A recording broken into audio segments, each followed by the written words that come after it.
Good afternoon. We're going to our Retirement Healthcare Benefits Advisory Subcommittee meeting. Welcome to all this Friday afternoon. Thank you for embracing the traffic. And so hopefully, maybe, I shouldn't speak it out loud, maybe we'll be a little more condensed today. If we could go through roll call to see that we have a quorum, and then we can jump right into the meeting. So yep, we definitely do have a quorum. So we do have Lieutenant Governor Hall Long. Present. Representative Bomback. Here. Senator Townsend. Here. We have Wayne Emsley. Yes, here. Commissioner Navarro. Hello, good afternoon. Secretary Geisenberger. We have Bill Oberly. Here. Jeff Tashner. Here. And then virtually we have Director Cade. Here. Secretary DeMatteis. Here. Representative Ramon. Here. Senator Pettyjohn. Here. And Mike Bagato. Here. Okay, quorum being present, let's just jump right into our motion needed for approval of our 24th meeting of August. So moved. Second. Motion and seconded, all those in favor, we can.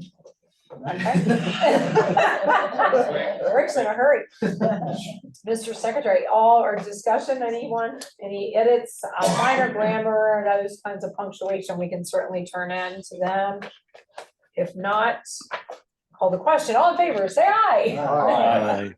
Aye. Any- Online, any nays or abstentions? Hearing none, approval of the August 24th minutes hereby given. Item number 3, there has been an update by our leaders, our cabinet secretaries of HR and director of O&B. And I believe Secretary DeMatteis was going to give us an update for SEBC, and if not, perhaps Director Cade, and if not, we've got Faith. So, Madam Secretary. Claire, Yep, go ahead, ma'am. this is Claire. I can start. At the September 18th SEBC meeting, the SEBC will review a Medicare request for proposal that asks for one self-funded employer-sponsored Medicare supplement plan that is substantially equivalent in design as the current special Medicare Medicare supplement plan. Prescription drug coverage will continue to be provided through the state's employer group waiver plan. And this plan requires no prior authorization of services and mirrors CMS requirements under original Medicare. Thank you. That was brief. We have text. Are there any questions or comments that you would like to make? Representative Overly. Just a quick question. In terms of the RFP, what duration of the contract do you anticipate? I know we've already agreed upon a 3-year contract with a 2-year option. I'm not sure with the SEBC with the renewal, if you could hear the question, what you're. I could hear the question. The contract term in the RFP is to realign all of the healthcare plans to be up at the same time. So the term for this Medicare supplement plan will be 2 years with a 1-year extension. So then that would be aligning the other employees. I mean, that does kind of make sense, because that still has the same effect of 3 years, but it gives you that wiggle room. So Madam Secretary, for me, it was important, Faith and Kristen, I get the benefit along with my co-chairs of a little more information sometimes. If you want to explain just in 30 seconds, I mean, the importance, I think, of trying to make sure that this RFP aligns with the other employee RFPs. Can you explain that real quick? Faith?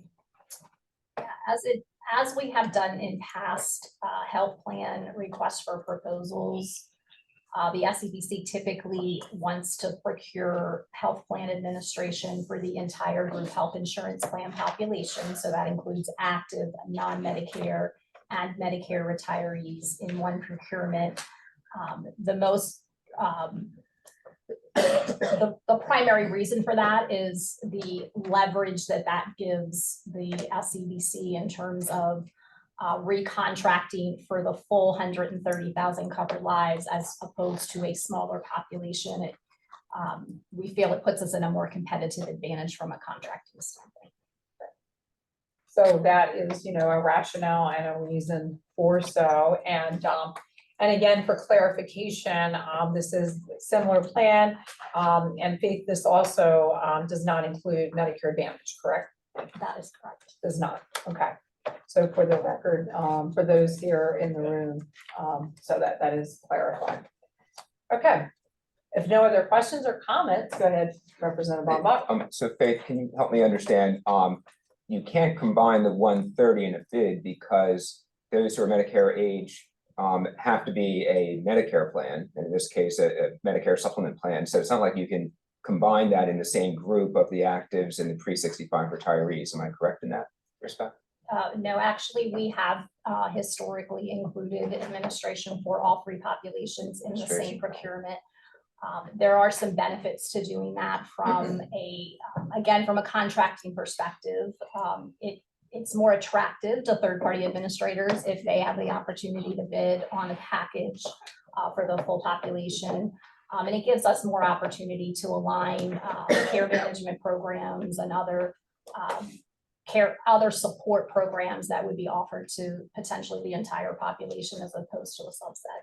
And can you remind me what the current termination and extension opportunities are for the 7-1 forward, the current employees and the sub-65s? Active employees and non-Medicare retirees are under a contract that was effective July 1st of 2021.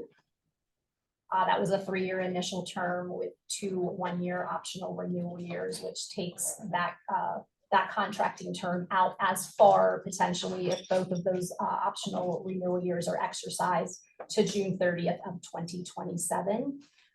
Similarly, as Secretary DeManti has explained, if the contract term for the upcoming Medicare request for proposal is an initial 2-year term with the 1 optional renewal year, that would allow the State Employee Benefits Committee to potentially rebid the full population as early as 2026 if they chose not to exercise their full renewal year options under the active and non-Medicare population, because we'd only be locked into a 2-year initial term under the Medicare, which would be effective 1/1/25, and that would take us through 12/31/26.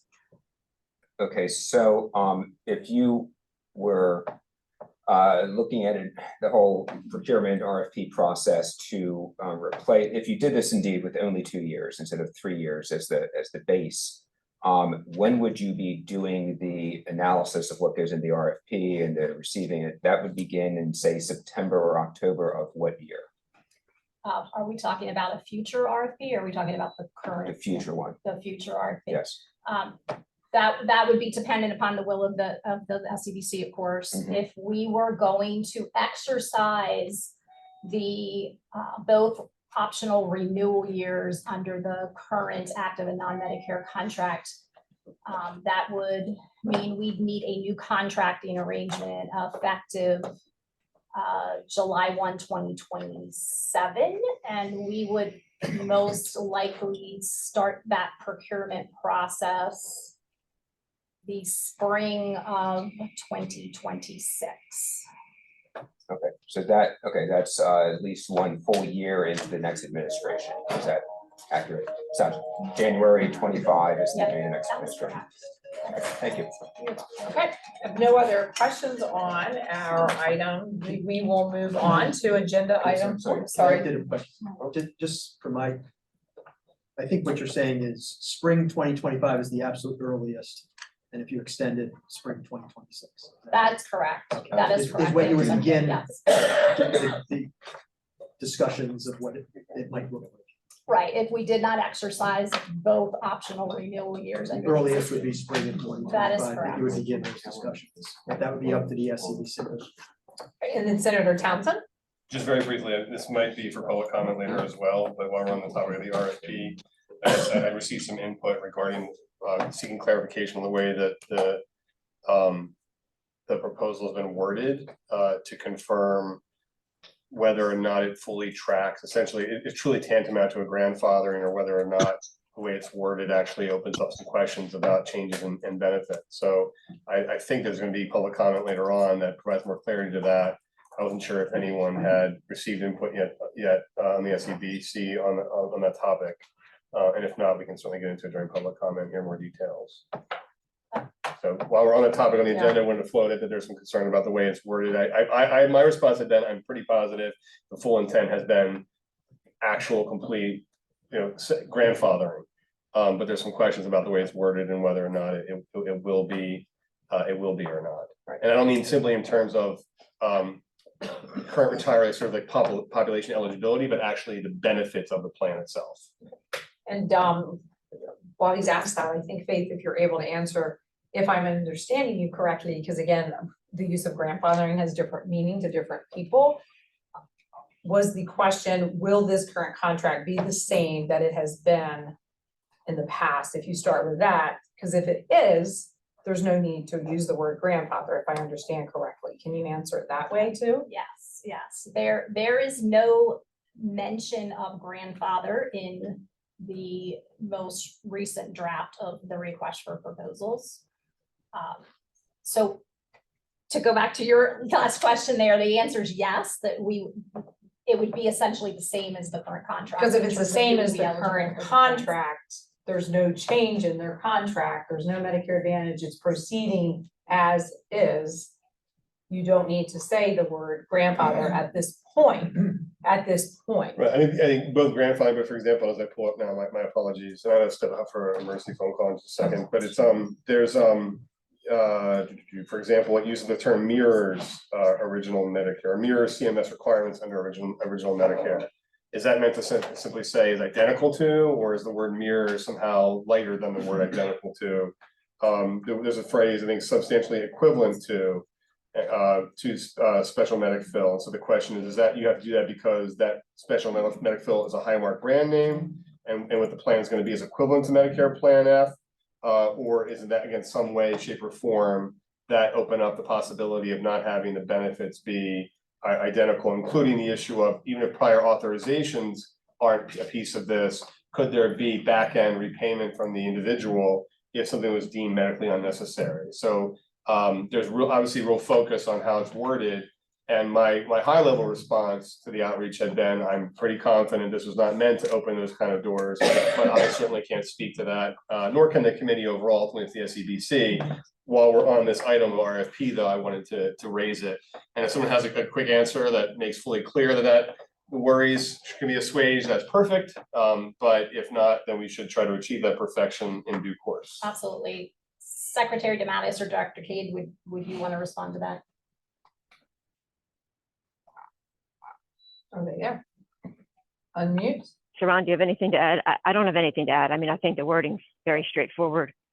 Yeah, There's no grandfathering required. I'm sorry, Senator. I'm not necessarily sure I follow the question of the concern. There would be no need for grandfathering because the plans would mirror. I don't know what we're going to get back from the RFP, but the expectation is that we're requesting a plan that mirrors the existing medic field. I'm not necessarily certain how I could better word that. Yeah, If I can. and the wording is substantially equivalent. Okay, and Rick, is Secretary Geisenberger? Sorry, I mean, this is an RFP. With an RFP, you say, give us everything we currently have, and then the vendors come back and say, well, we'll give you everything you have, but we also Right. suggest doing this, so we suggest doing this, and things have changed in the last 3-4 years, so we might do it. Yeah. So I don't think anybody can sit here and tell you the contract will be exactly the same, because we don't have the responses from the vendors telling us exactly how they plan to deliver third-party administrative services. Yeah, I think that might be the disconnect. Like as soon as we get info back in the RFP, responses to the RFP, we'll have a better idea as to, what the market would be able to provide us that is as close to medic fill as possible. Okay. But I don't necessarily know that I can sit here and kind of prejudge exactly what's going to be in the responses to the RFP. I appreciate the chance to bring it up. I think an appropriate item on the agenda in this item. I appreciate the responses from members. And certainly we'll leave it to public comment for any additional color around this. And I'm not surprised that there's no definitive answer at this exact moment, but I think it's also important to be mindful that, you know, these questions, some of them are legalese, some of them are not legalese, are of great attention and import. So we'll leave the public comment to flesh it out and see where it goes from there. Okay, thank you. And I know you have to run out for a minute. Sure thing. Oh, yes, Representative. And I want to, I should have led my earlier, I want to thank the co-chairs of the SEBC, Secretary DeMatteis and Director Cade, for announcing before our meeting, the upcoming meeting at SEBC, and putting on the agenda the issues of both extending medic fill, the current medic fill through December 31st of next year, and also the clarification as an agenda item for the SEBC to consider is having the next RFP be looking solely for a Medicare supplement that is functionally equivalent to the current medic fill. I want to begin with that. Also, I think in the spirit of Senator Townsend's, I'm trying on that one. As far as clarifications, I would well, then let me start with my question, and then my question is, the RFP is an agenda item, or at least a piece of the RFP is an agenda item in that meeting. Do you happen to know whether, I think as Faith said, the current draft, I think that's the term, is will the current draft of the RFP be shared in advance of the meeting or at the meeting? Do you know that? Yes, that is our intention. Very good. Thank you. Thank you, Madam Secretary. That's it. Thank you. Yep, thank you. And I think for the members and those in the audience here, Secretary DeMatteis and Secretary Cade, I know you're not here. I know it's been a long year, but I will tell you that there are nods and expressions of appreciation for the moment in the room. Representative Overly. I had a question. We earlier passed a motion, I believe it's Representative Bombach's motion, to provide overview of the RFP process. And I'm trying to understand the timing around that, since the SEBC will be considering the RFP at their next meeting.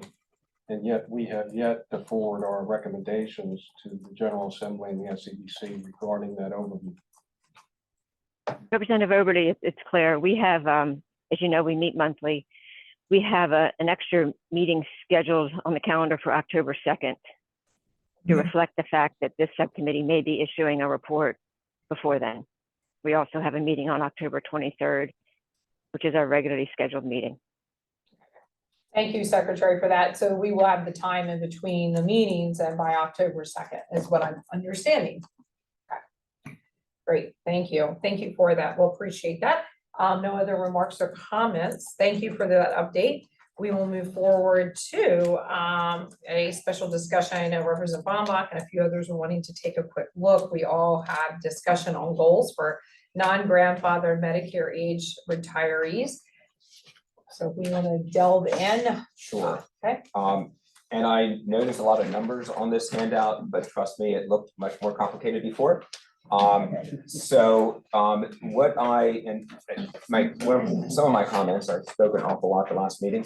I'm going to try to fix that. I used the term of the cart before the horse, and we were looking at, well, what about this combination of this, this, and this? And if we use this Medigap, then we're going to get these dollars for the 10, 50, and 90th percentiles, et cetera, et cetera. And I said, shouldn't we first be figuring out what our goals are? How much are we looking to save the state per non-grandfathered retiree per year?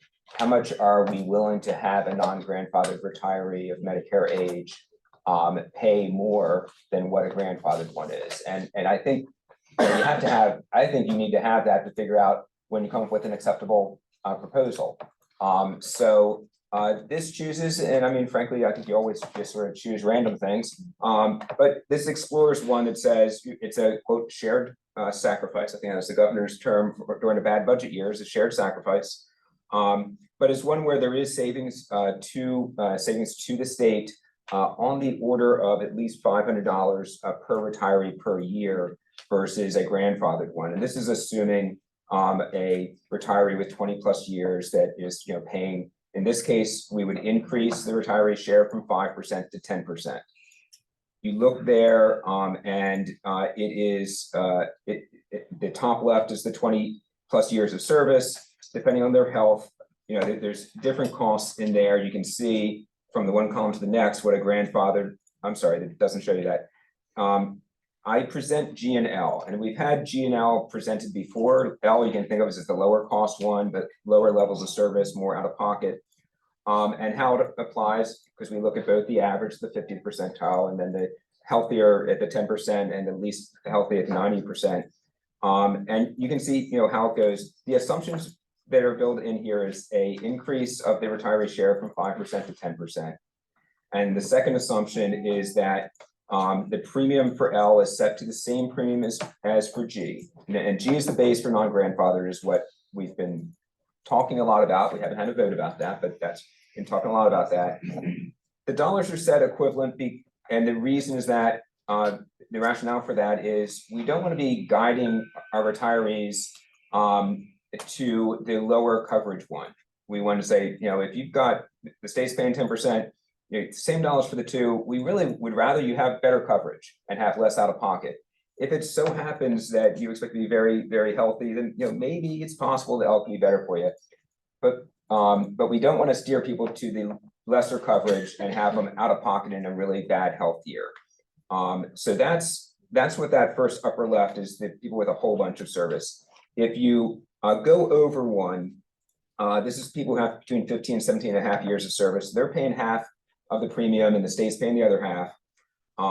And then they have their out of pocket. And you know, you have what you have there is there's cases where L is better and there's cases where G is better. But the state is still saving. The state's saving because G is less expensive than the current Medicare kind of system under today's prices. All these are using the WTW prices and projections of out-of-pocket costs.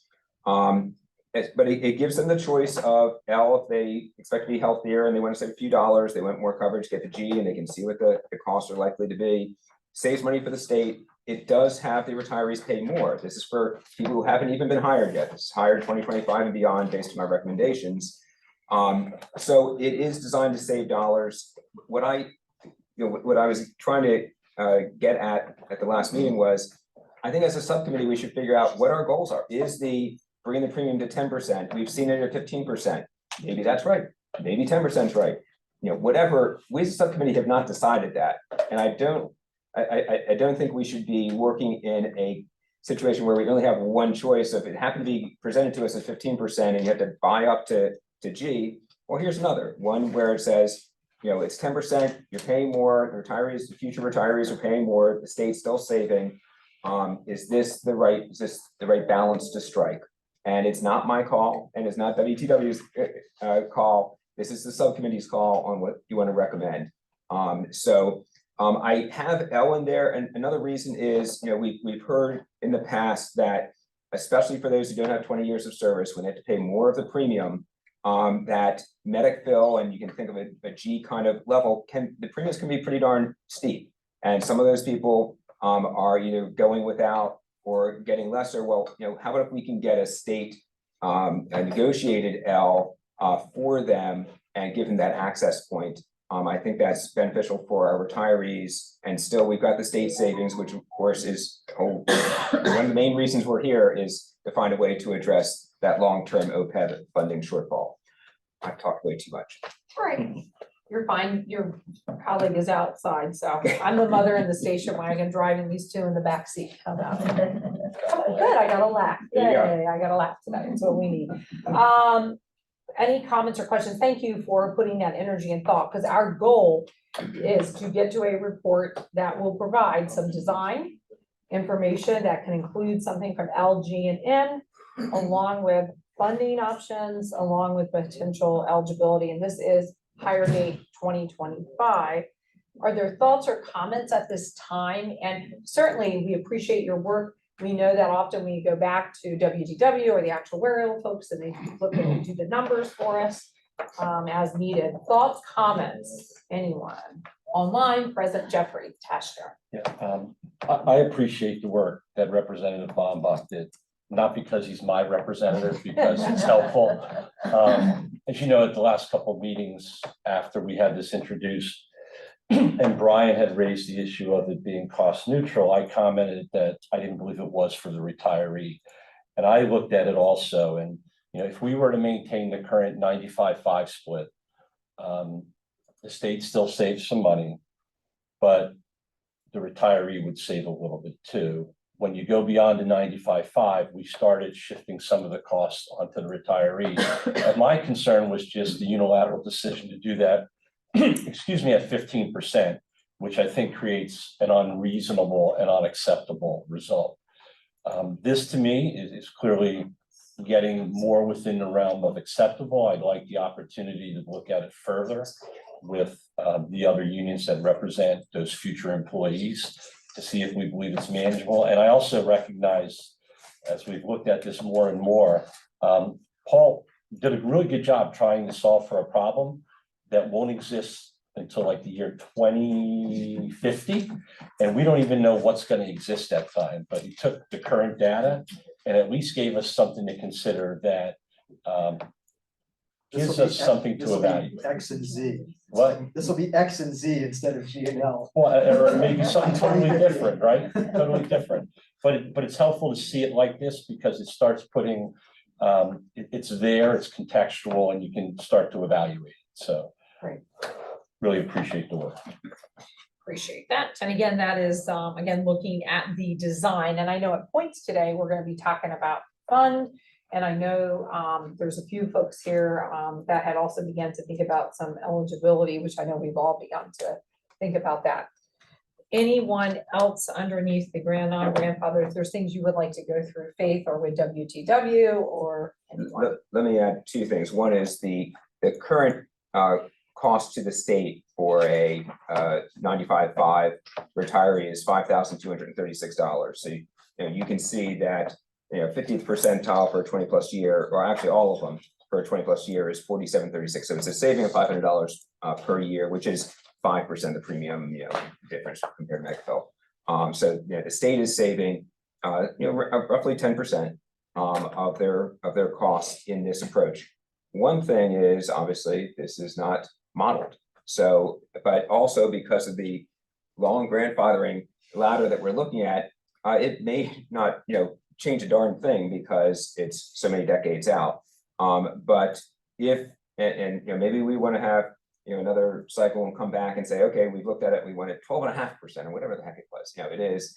By the way, I looked at N was substantially equivalent to G. It wasn't worth having another column for something so darn close. L and G, I think, give you two different options. So perhaps my suggestion is we have 2-3 weeks to digest this and come back and say, together we'd like it this, and then we ask for modeling, but I don't think that paying for modeling at this time, it feels too preliminary to me. I'm fine on it, but I don't think it's something it is. I would like to comment on modeling, not specifically this, but just modeling in general. Which is that having grandfathered what we grandfathered, in what this committee voted at least to grandfather, the modeling, is, the money we will spend on modeling, as you said, will not, we already know the answers. The answers is, as it relates to the OPEB obligation, we're doing all these things having 1% and 2% type of index. 40 or 50 years, 30, 40 years from now, these things will begin to have real index. Right. But in terms of looking at it over a 30-year time frame, we've already modeled these things. And I'll ask Joanna to confirm this, but we, having shown what using the higher date as opposed to 2015 or whatever. Yeah. And we're spending the money on modeling just isn't worthwhile for any of the other things we may talk about. This committee and that I can think, I don't know if there's going to be a pre-Medicare discussion. Right. I think there absolutely will have to be a pre-Medicare discussion at some point. Joanna, if you want to speak on any of that. No, I would just confirm that we've done so many models and really quite any variation doesn't necessarily Move the change needle. things by more than 1 or 2%. 1 or 2%. And the good thing is that we're submitting a report, which is the next item that we'll be discussing on the agenda, to members of the General Assembly and to the governor's office, which can include appendices, which can include, at least for their reference point, the incredible amount of modeling that's done. That did include, and again, it can be done in different ways, hard copy or a jump drive or an email. That would include, so they have for their knowledge base, what it was when we looked at 2015, what we looked at with HRAs, what we looked at, so at least people have that knowledge base, because we have done a ton of modeling. To you and Margaret, and she's listening, and WTW, we appreciate a lot of modeling done under a lot of intense times, done during your vacation time. Thank you. Yes, you spent vacation modeling and not the fun time. Not clothes and things like that. It may have saved money in the long run. Yeah, save money, save money. All right, we have to keep the humor going to get through this fun stuff, right? Okay, moving on then, I know that what else with that commentary, we'll talk about our report, which we will absolutely, yes, sir. If I might, going back to Representative Womack's presentation, you anticipate further discussions about this or ongoing discussions? I mean, I'm trying to figure out what time frame you're looking at in terms of the path forward. So, my goal, I think, is shared by everyone on the subcommittee. I'd like our work to end at some point. I try to prioritize, say, well, actually, my view is we've been deep into 65 plus. I'd like to tag it and bag it. I'd like to finish our recommendations for that and then be able to do the same deep dive into sub 65. So this to me is a 65 plus. It's a non-grandfathered 65 plus. I would like us to fully embrace what the heck we're doing with it and finish our recommendations in that population so we can focus on the other population. So prior to our report date. Well, the report date is the next topic and I have Okay. opinions regarding the next I report. didn't mean to get ahead of you. Yeah, that's all right. No, we'll get to that next. Any other questions on item number 4? Madam Chair, can I just clarify that Representative Baumbeck, the hunting reference during that analogy, or did I mishear? What did you say? I missed the beginning.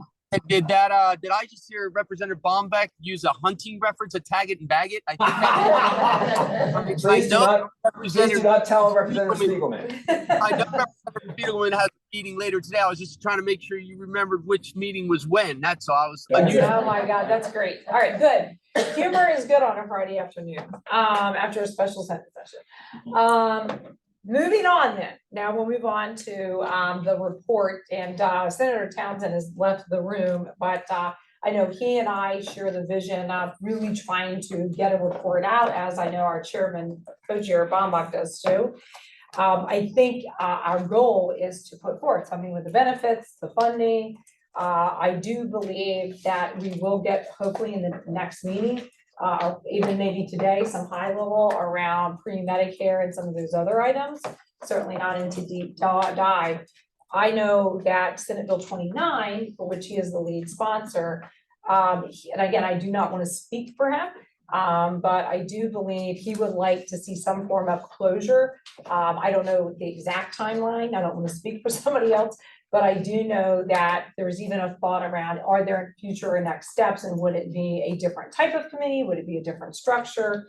But in order to get there, we first have to meet our mission, which was where we are now on this next item, which is to issue a report with recommendations. And so before I was going to turn to her and let her just kind of read through some of her draft or report, or if you'd like to say something. Can I start? And I want to thank Kristen and Faith on their work on it already. To me, a lot changed when the SEBC co-chairs came out with the announced meeting for a week and a half from now. And I think I on the subcommittee was thinking we need the subcommittee to get our report out to the SEBC before they finalize the RFP. And if we were going to do a report, whether it's interim or final, we needed to have all the recommendations having to do with the SEBC. I don't think, and normally you do a report, you include the appendices with all the stuff you've done. I don't think that scale report is warranted in next 4 weeks.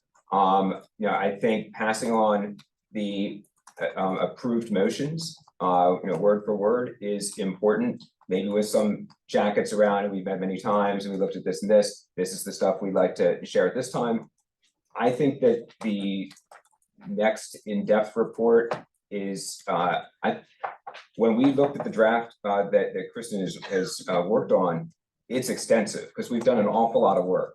And I don't think we have time as a group to feel enough ownership to approve it in time for October 1st. Maybe we can, but I find that the subcommittee likes to get into details. So, I think it would take some time. And I don't think there's value of having our time spent on an interim report when we can pass on whatever motions that we've passed to the governor, who, it passes it on to SEBC and to the General Assembly, which is not in session now. So I'd suggest that we not spend a lot of time on the report, other than making sure that we pass all of our motions on, knowing that it will make it to the SEBC, including we've got members here who serve on both bodies. So I would suggest that we spend more time figuring out what's going to actually be in the final report. Other thoughts, comments, and if not, we can have Kristen walk through what she was envisioning. Yeah, I'm not sure I completely understood what you just said. So Kristen's report is, how many pages are we talking about? Well, if you It's count Probably well over appendices, 10 pages or well, at least 10 or something. 12, and with the Yeah. appendices, it will Yeah, be very I mean, long. that's just what I need to know is what material you guys want in the report. I looked at it like, go ahead and try to do an overview of everything that's been done to date, knowing that if the subcommittee chooses to scale it back, that I'm not trying to, or add more, I'm not trying to write something last minute. So, Right. and I think that's She needs at the direction. pleasure of the subcommittee, and I could definitely use some direction as to. I mean, I'm just trying to understand. Yeah. What we're gonna pass Yeah. on to the SEBC as opposed to an in-depth report. Right, well, it's going to the, And well, the when? SEBC And when, will, because the timing right, goes to my earlier question around the transparency for the RFP. right, and the report follows the direction of the Senate Bill 29, which has indirect implications for SEBC, but our report is specific to the governor and to members of the General Assembly. Obviously, people have listened to what happened here and over the past several months with the change with the RFP that's going forward. And so I know that the senator and I, and of course, Representative Bombach, really want to get a report done that is substantial and meaningful, not something that the General Assembly puts on the shelf or doesn't use. And I know in talking to the secretary and others, that we have the opportunity in the next few weeks, and probably, October 1st may not be a comprehensive report. We have the opportunity with design and the pre-fund, like I do think it's important that we include for members of the General Assembly, the work that's been done around David Crack and the committee we've done, which we'll talk about next, with amortization, which is a consideration for the future, which we may or may not even want to motion on today. But there are things we have done thus far that are really important that need to be encapsulated in a report. What's coming clear is there among members of the General Assembly and others here, some want to perhaps look at a vision to the future about the role of others in making advice around healthcare and retirement. And others want to see this report come to this committee end with the possibility of a new formulation. And I think, again, I don't want to speak 100% for him, but I am 99% confident that is how Senator Townsend, feels. But again, I don't want to 100% speak for him. That No, it end be and I insight. appreciate that, and Yeah. I think I better understand, the path forward at this point. I mean, I had shared with Representative Bombach, one of my interests has always been historically around Big pricing. And so I was prepared to come back to this committee at the next meeting with a resolution to members of the General Assembly recommending maybe a second iteration of this committee to focus solely on the pricing issue, which, I think is critical if you're going to deal with horrendous increases we've seen, in my mind, many not justifiable, but I think it's important from a pay-go perspective, and Representative Geisberger and I both agree, we have a pay-go problem. One of the ways you can impact in a positive way to pay-go is to control the pricing. So that will be one of my recommendations moving forward, whether it's part of this committee or successor committee is yet to be determined. And to refocus on the report, where we Madam are here, oh, go ahead. Madam Chair, the SEBC already has a financial subcommittee, which has addressed these issues and would be the appropriate place for that discussion. I don't know the value of creating another subcommittee when we already have a financial subcommittee. Thank you for that feedback. If I might, Madam Secretary, I serve on a subcommittee that meets jointly with the financial subcommittee, and quite honestly, I think that we need to take a different approach if we're ever going to get our hands around the pricing issue. So I'll put forth my resolution, the committee can decide, and then we'll move from that point forward. All right, that is, you're fair to absolutely do that. Another thought to be thinking of, since we're trying to refocus to the report in front of us, the agenda item could be, that when we come forward with our recommendations, not only around design and eligibility and funding, this body could or could not make other considerations of the General Assembly that could look at other iterations of opportunity to look at healthcare in general, and it perhaps could be a section that we could have as a reflection forward. And that was another question I had. I'm trying to understand, and I don't mean to dominate this conversation. That's all right. But, a number of questions linger in my mind. The lifespan of this committee. I mean, quite honestly, I'd be quite happy to have this committee focus on the pricing issue if it moved forward in some capacity beyond just the retiree healthcare issue. I mean, I think this committee would be well suited and certainly has the tools necessary to look at that issue. So I'm a little confused as to the future of this committee, and is there an end date or can it continue in its current deliberation? Yes, Jack. Can I just build on Bill's last comment? And I think Lieutenant Governor, you probably can share this thought with me more than anybody else in the room, having served on the SEBC for quite some time. I spent 6+ years there. And what I've realized in the last 5 or 6 months with this group is I think it is incredibly helpful to have a subcommittee focused on retiree healthcare, whether it be pre-Medicare or Medicare retiree healthcare, along with the finance subcommittee and the policy and planning subcommittee. They've been in place for a number of years, right? We used to have an advisory committee. It went away. We convinced people on the SEBC to create our own subcommittees. They've done great work. Faith's been there from the beginning with them, but they're not focused solely on retiree healthcare, and they've got a huge undertaking with the active population, and some of the things like the pricing do overlap. But one of my suggestions, and Bill raised it, is I think we need to consider recommending to the SEBC and to the General Assembly some sort of permanent subcommittee that focuses on the retiree healthcare issue and the retiree populations. And that is another way you can put such in a report. So should the committee so agree to such, We'll be ready. and that way, that kind of addresses partially, not your pricing, but that's another piece. And again, this committee, and again, without the senator present, I do believe, he had envisioned some type of end date with, perhaps the opportunity in the future with some reformulation or some additional consideration. And to Representative Bombach's point, the RFP has now shifted, but we have the ability, the responsibility to all employees, to all retirees, to address the things that I know our cabinet members think about every day, which is OPEB liability, healthcare, as we sit here in our insurance commissioner's office. Thank you for hosting us again, sir. So we all are in that together. So it's not as if we're handing the report and be done.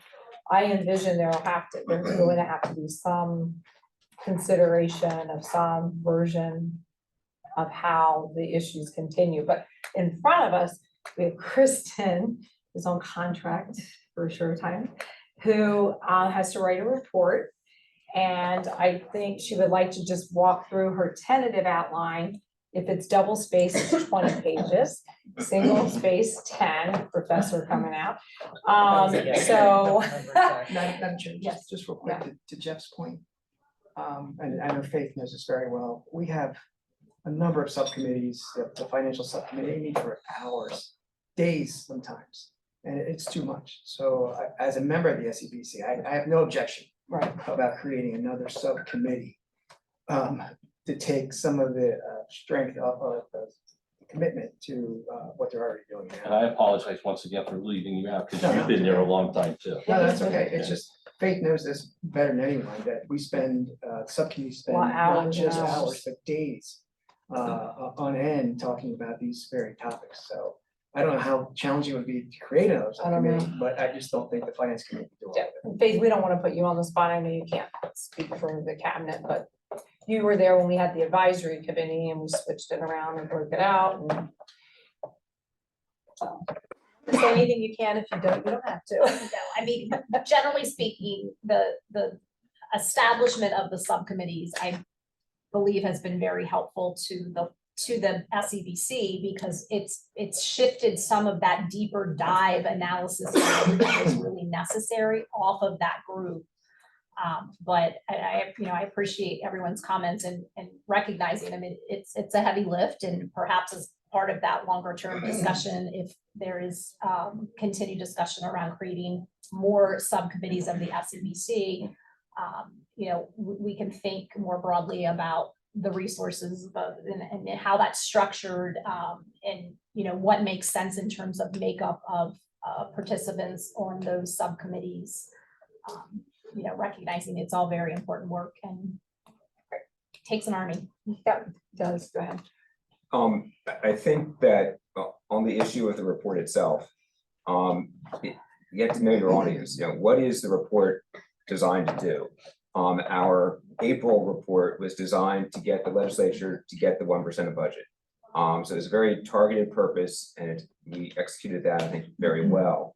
The legislature is not in session until the second Tuesday of January. We've got time. I agree with Senator Townsend. It'd be nice to wrap this, some of this stuff up, and maybe all of this stuff up with, at the end, a list of future steps, but ones that we think maybe another body may be best generated to address that. I think that the structure that Kristen has is excellent and is well on its way for being the living document for the next few months until it's final. And whether the next few months is, we're over by December 31st. Yeah. Cool, okay, no problem with that. But I don't think that October 1st, I think, was done because we knew October 2nd, the SEBC was gonna make decisions. We provided some recommendations already at the last meeting, maybe some at this meeting for that process. I think that we should, I'm gonna say, table what's looking to me like a well on its way for being the input for the final report until we finish with the 65 plus and come towards an end for the sub 65, and also figure out what we want added as future recommended steps. Legislature's not going to act on anything we put into an October 1st, no matter when we do, anytime in the next 3 months. Second Tuesday is the first time they can. So my suggestion is we try to get more things checked off the list of our charter before we spend much committee time on the report. Well, and today we weren't gonna go into detail. I think what would be helpful for Kristen, because this is a living document, so that people here, she has concurrence other than those of us who've been chairs who've seen her outline. And Good. so I don't know if you wanna throw your outline up, or if you don't have it, you wanna circulate paper, and you got it anywhere? I sent it Yeah, do we have to, copies available? I don't think, yeah, we'll get it. It's, so I think she's gonna pull it up. Pull it up, I sent it to her this morning. yeah. You wouldn't have had it yet. The outline It's like a does- 5 or 6. does follow very closely to, if you all remember when we did the May 1st report, there was a longer report, and then we scaled that down to a much shorter version. So basically kind of picked up where we left off with that original format, which actually followed some of Wayne's outline that he put in. So this is currently what we have, you know, obviously the basics, cover memo, some background, subcommittee membership, then a summary of subcommittee activity that follows the outline that Wayne had put together, with the various tasks that the committee was originally, you know, supposed to accomplish, and what we started done underneath those. The goal that was established by the committee of the 80% OPEB funding, studied areas of focus with kind of an overview of the models and the results of the models that we've discussed to date. And then the recommendations, areas of focus requiring further action and analysis.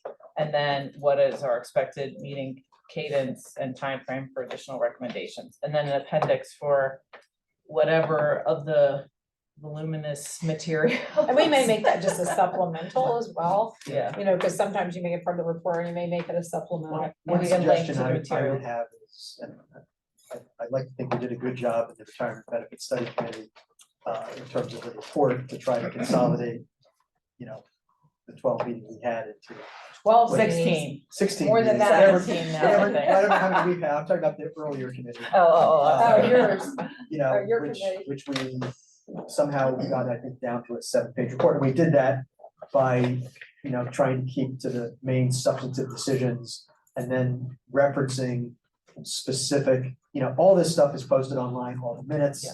just like it was for. But it's going to the Right. General Assembly, recall, he's not gonna read it all, so we're gonna have to make But sure. that's we my have point about enough the meat. appendix, which is, I don't think there's any value in a 100-page appendix, because nobody's gonna want to print Right. 100 pages or read it, but I do think it's important to be able to reference where all the minutes, all the materials, all the presentations were, because I assume we're gonna keep a archive of this, just like we have with the other two.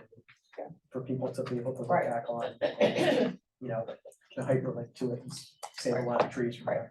And it would be helpful so that members of the General Assembly recognize too, that this committee did look at, looking at a retirement date. They looked at a hire date of 2015, they looked at a hire date of 2025. I think they will need, like you said, at least some point of reference and summary that these items were looked at.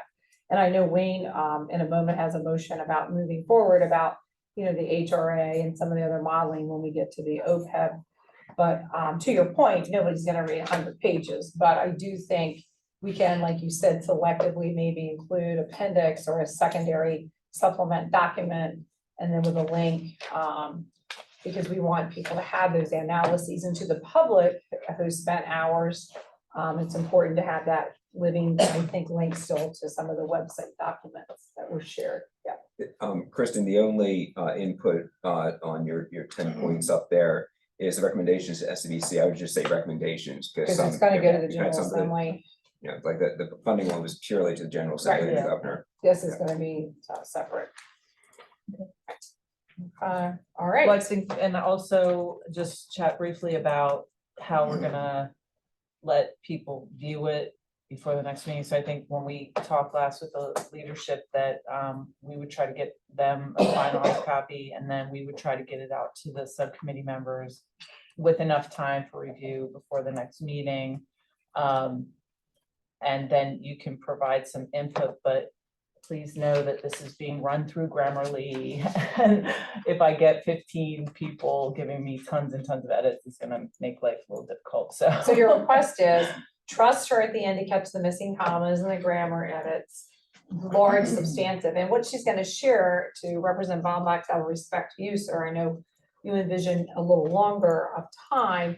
I think what we're trying to do is be helpful to Kristen and the DHR team and others so that they're not as rushed. And so understand that when you see her draft and recommendations, it may not have things that we're gonna still be talking about, maybe free Medicare, and it may not ever, maybe today we don't get to the pre-fund.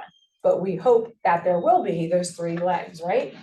Benefit, eligibility, design, funding, so that the legislature and governor has some credible recommendations that they can choose from. So what you're gonna send may not have everything. It's a matter of at least getting her a yay, a nay, stop here or there, so at least as she's drafting this, she's on the right path in your mind. May I? Yeah. What's this, I mean, I see the outline here. What's the status of the words? Are they done?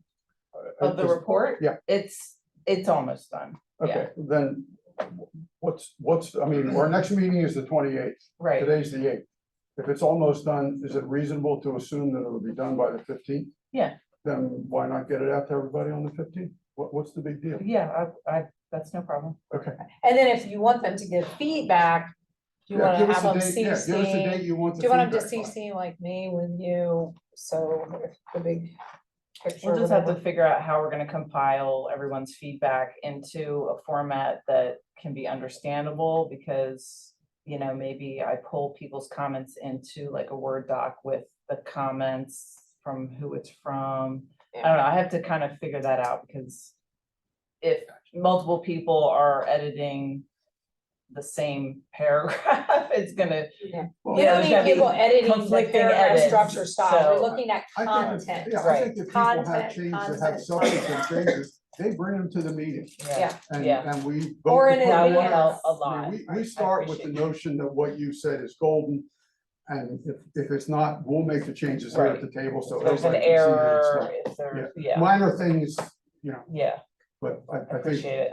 I think that ought to be done transparently, since yes. this And is. then a we'll make a decision public on the document. other side. Okay, Okay, thank you. all right. That Feel helps. Better. We needed that. Now, on to item number 6, discussion of recommendation of OPEB funding, eligibility and plan design. So to our slideshow, if y'all want to pull up, some of these things are not new.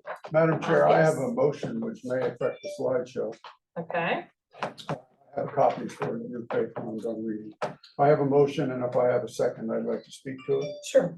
The motion is I move that the subcommittee remove from consideration the following options to reduce OPEB liability. They are the options that are listed on page 11, which relate to HRA and individual marketplace. It's marked as page 11 on the document in front of us. And pages 13, 15, and 16 relate to options for Medicare Advantage. Again, there are pages on the documents in front of us. And so that is my motion. Okay. Yeah, we have a motion. Do we have a second? Second. We have a second.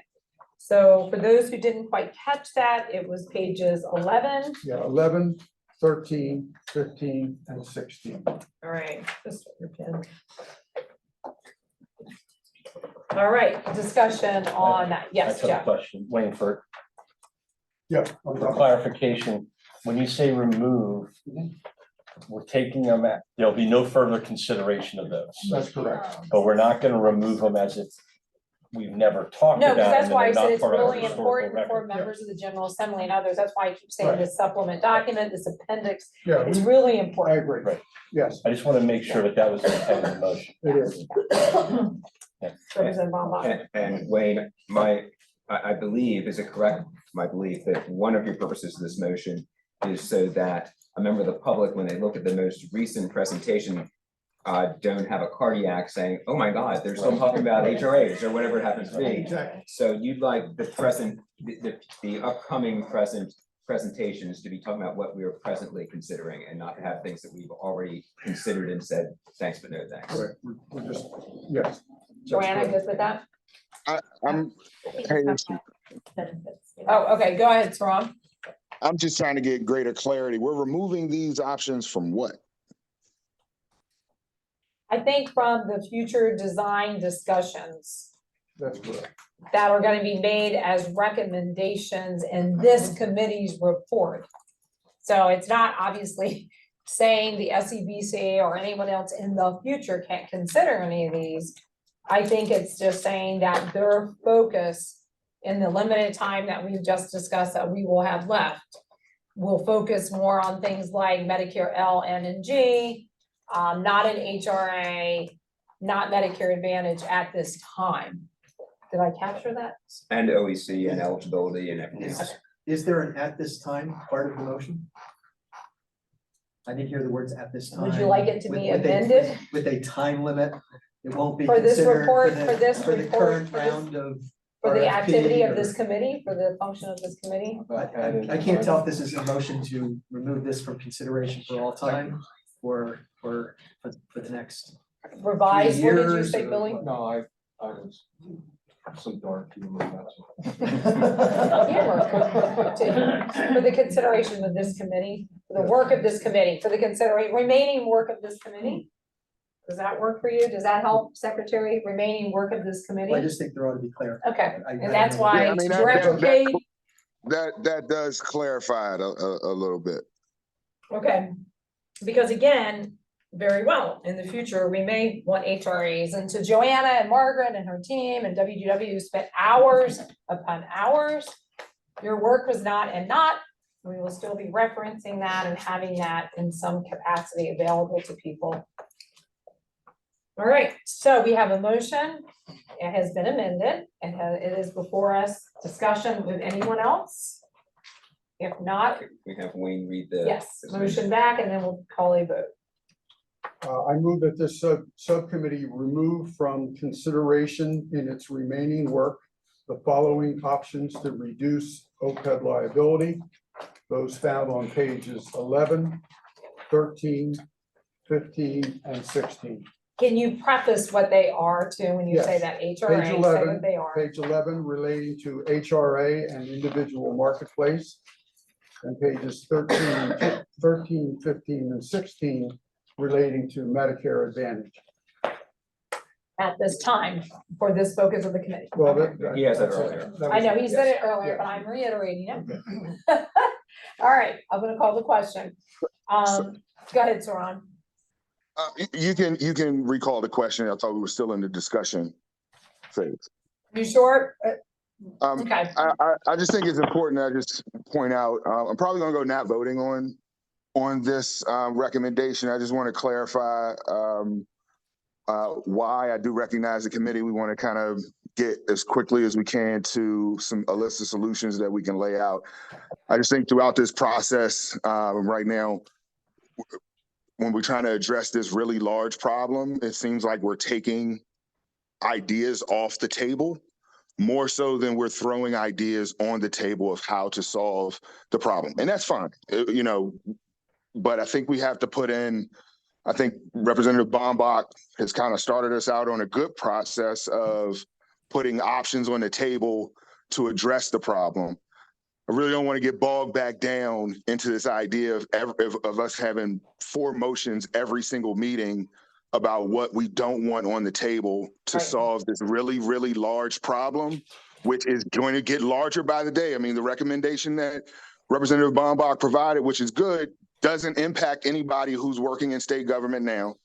And it is solely focused on people who will not be working in state government until 2025. I'm the youngest person on this committee. And I can assure you, I will be well gone before we start getting impacts of that solution. So not to say that it's not a good one, but we need more. And I feel like continuing to go down the path of taking a bunch of options off the table when we don't have a whole lot to begin with. I just want to kind of wrap that part of this process up as quickly as possible, just as much as we want to get to a solution as quickly as possible. great, we got it. And I thought some of us were younger than you. I'm joking. Maybe you. Oh, good response. He knows better. He was a student at DSU. Okay. Representative Oberle, yeah. And maybe this will help console Saran a bit. I mean, I continually address the pricing issue, which is a significant problem in the state of Delaware. And if we're interested in impacting the cost to the state of Delaware, then we need to focus on the pricing problem, hence my interest in pursuing this through a resolution at the next meeting. So I would look forward to the Secretary, or the Director's support. I agree. Totally agree. And that's There you something go. that There you we're go. definitely going to focus on. We should be focused on. Thank you. That's good. Yep, and there'll be more good things. All right, so the motion is out. Second, we've all had discussion. I'm going to call the question. I feel consensus, so I'm going to do a voice vote to save time. All in favor, signal by saying aye. Aye. Any nays? And I know we have a abstentions, I think you might have three not voting. 3 abstentions. Or- Let me Claire. make sure. Claire, Secretary Dematia, sorry. Saran Cage. Yes, not that, Okay, Yeah. not voting, No, and no, Secretary Geisenberger, got it. Okay, saved a couple seconds of time. All right, so now we Thank you, are, Madam Chair. you're welcome, thank you, sir. So now we are on discussion and recommendations, so if we want to go to, again, a lot of this is review for individuals for where we are with OPEB, but we also have, I know when it comes to another agenda item, or maybe we didn't even put it there, we have the amortization too that we'll take a look at later. Any comments as we go through quickly? Faith, did you want to flip through? How do you want to do it? I think I would like to perhaps defer to Joanna to Yeah. maybe pick up where we left off from the last meeting in terms of the discussion on the options. So at the last meeting, we never presented combo 7 and 8. And that is pages That's slide Page 6. 6, okay. I apologize, did we go through 6 at the last meeting? We didn't do any at the last meeting, but I think we did, Yeah, we did. oh, we don't have it marked at the meeting, so maybe we never presented 5. I think we talked 5, but I'm referring to the subcommittee members I know for we're all their having a brain recollection. Let's Alrighty. redo 6, then that'll. Start with Let's 6? start with 6, and then that way, if we did, you won't have to do it twice. Okay. They Such run- the They run teachers, such commercials the more than teachers. once. All right, It never hurts to hear any of this information more than one time. yeah. Okay, so starting with combo 6 on slide 5, the option that's presented before us is the 1% carve out funding. And also increasing the current OEC rate of payroll for OPEB, the pre-funding, from 0.36 to 0.5%, beginning July 1, 2024, with an incrementally increasing by 0.25% each fiscal year thereafter. It also is a combination of reducing the spousal state share subsidy to 50% and eliminating vested retirees from eligibility for healthcare. I just want to clarify something too. Our wording here says eliminate vested retirees. That means specifically, we're not necessarily eliminating coverage for retirees, but those who left the state prior to collecting a pension, that we refer to them as term vested pensioners, meaning they're eligible for a pension, but not until some future date and time. So I just want to clarify that this does not impact any current retiree. It's those who leave the state before they're immediately eligible to collect the pension upon their departure. Offering a Medigap supplement that's very similar to what we have today and increasing the pensioner share by an additional 10%. So again, we've modeled these for B and C, so it's all based on either hire date on or after 1/1/2025 or retire date on or after 1/1/2025. So you can see that it's statistically insignificant. There's really almost zero change here. And again, it's because of the combinations. Obviously, the funding, the pre-funding has the biggest impact overall. So therefore, the other items that are in combination with this does not significantly change the end result. Right, so it's the pre-fund, yeah. Yes. If I may, Joanne, can you go back to slide 2, the funding, the summary table? Have we done analysis of the OEC from 0.36 to either 10% of the actuarially required in quarter point? Yeah. Because it's not in this table. Have we done it? Have we done that analysis and? You know what I'm saying? So say that again. Okay, can you look at slide 3? 2, I'm sorry, is that 2? That's 2. So I think in your combo, you were talking about doing OEC at quarter point intervals, right? Have we done that standalone? No, what we have here is the 1%. Right, the 1%, okay. And I say that because I'm not terribly entranced with the combos because we haven't, to me, as a subcommittee, agreed on what the components are. So, you know, having a 15% copay where we had never said we wanted to have a 15% copay, that combo doesn't mean much to me, but I'd like the components and this, frankly, the components do help us know that it's not all additive, it's not purely additive. I get that. I'm there at this point. You know, I'm So, not. all right, I- so go ahead. let me respond to that. Sure.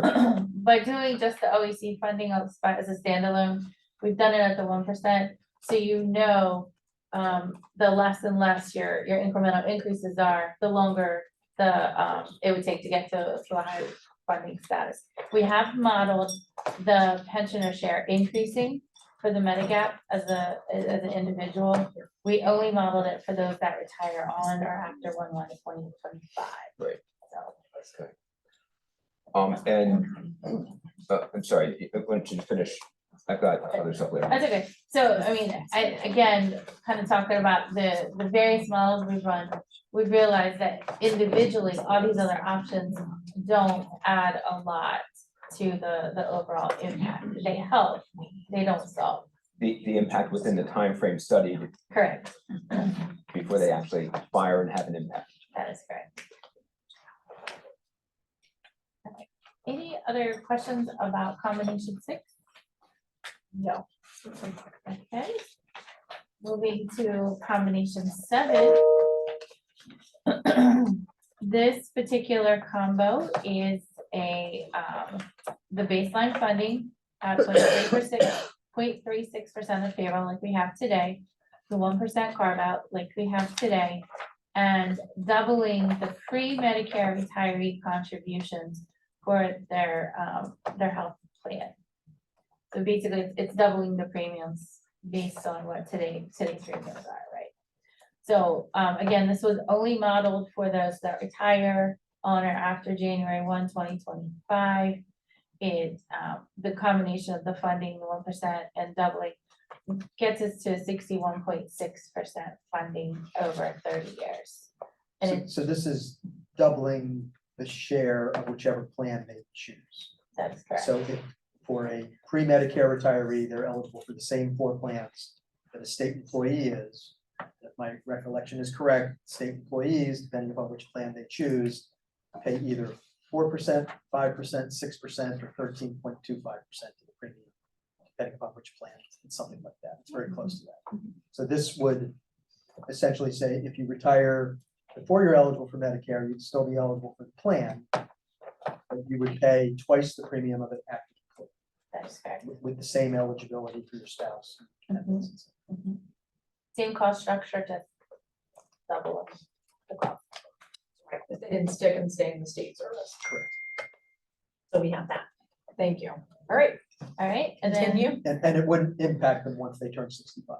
that's correct. They go back to the Right. 5%. This is just referencing the pre-65 healthcare for retarees who retire on or after January 1, 2025. And that, I guess, could be done both based on a higher date or based on retirement date. Obviously, if it's the higher date, it pushes out whatever that benefit is. 30 Correct. years. Absolutely.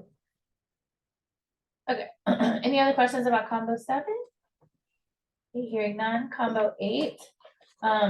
Excuse me, this was an exact replica of the presentation that was prepared for the last meeting, so we do have one correction that's shown on here. This was modeled with the base the OEC rate of 0.36% for pre-funding OPEB and the benefit current design changes. There's no benefit design changes. And then just simply changing eligibility by increasing the required number of years to gain a graduated portion of state share. So currently now, for new hires today, they have to work at least 15 years to be eligible for a portion of state share, 15, 17 and a half, and 20. This increases that increment to 20 years to receive 50% of state share, 22 and a half years to receive 75% of state share, And they would now be required to work 25 years to receive 100% of the state share. The 1% carve out was not included, and this is just because it was consistently, it was really modeled standalone. So it's more consistent with other things that we have been doing early on.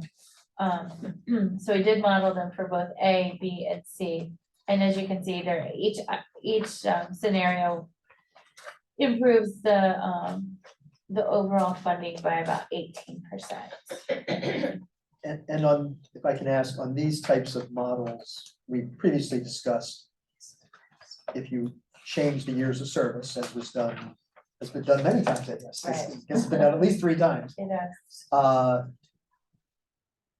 If you did that, I don't know if the model had tried to do this, because I'm sure it's really hard to model, but that conceptually you would grandfather, or you would not include those people who are on an unreduced pension schedule. There's a bunch of people that obviously have, that can retire at 20 years with an unreduced pension. There's a group of job classifications that can retire at 25 years with an unreduced pension, specific job classifications. They're public safety jobs.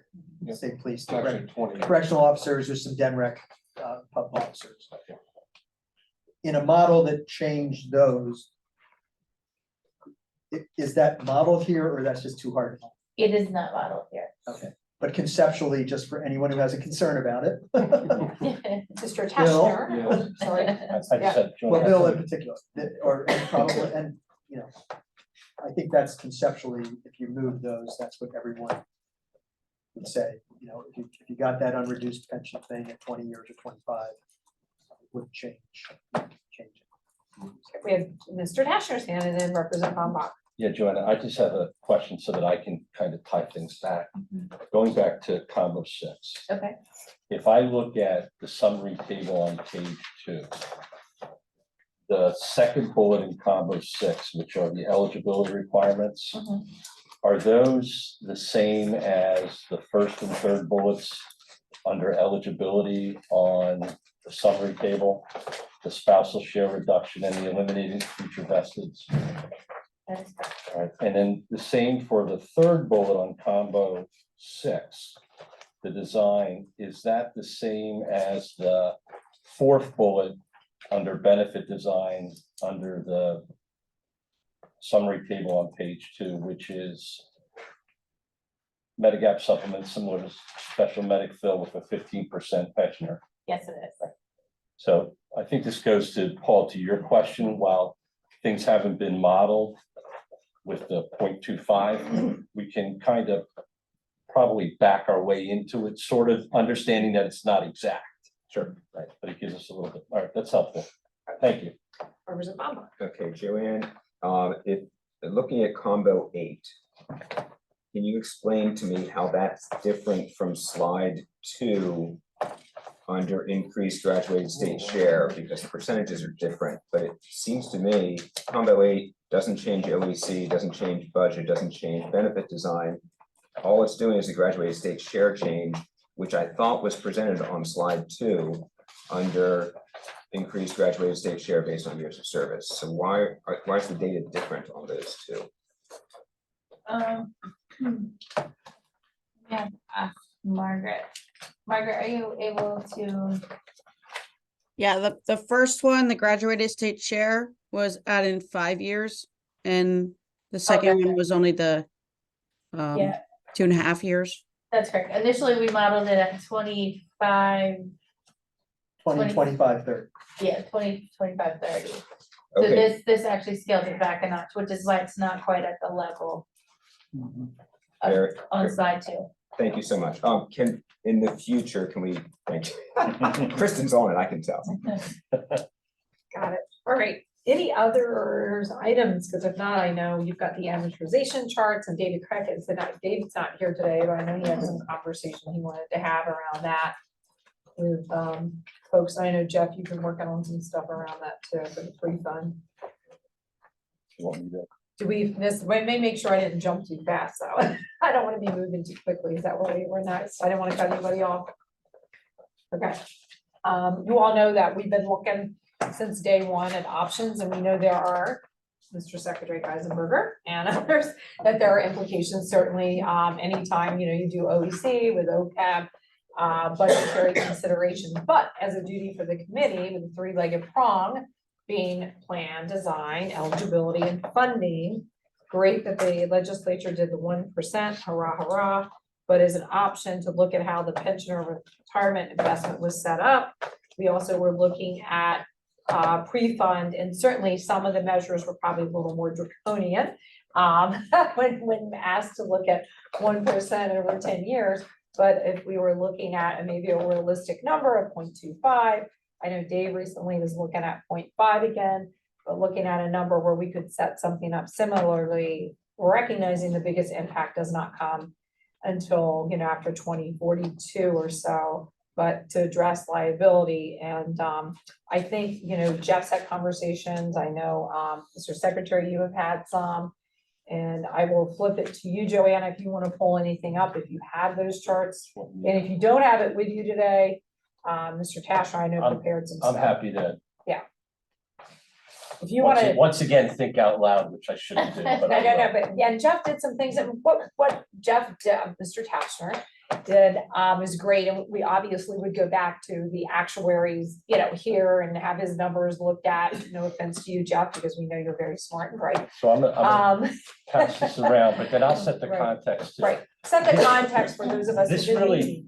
caught my attention way back when reading the notes of one of our minutes.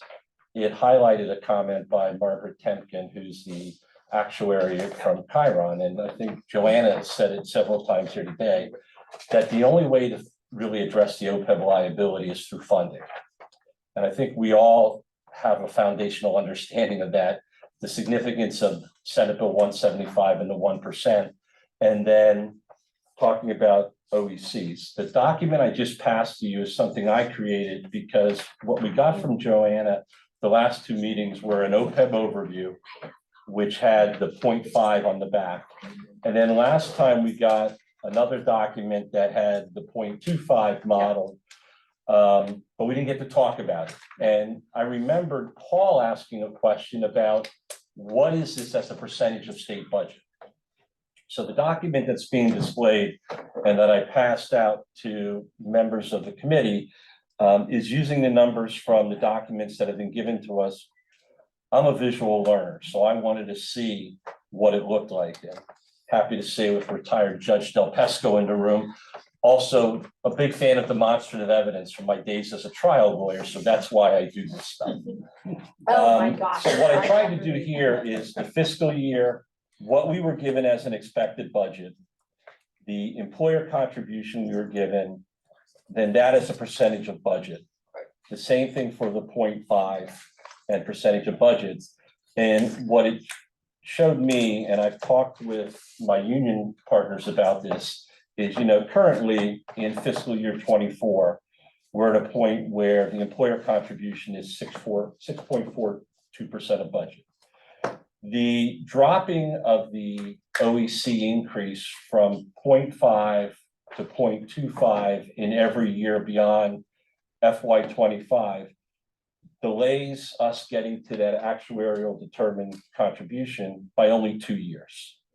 I was surprised. I thought it would be more, but I was encouraged by that.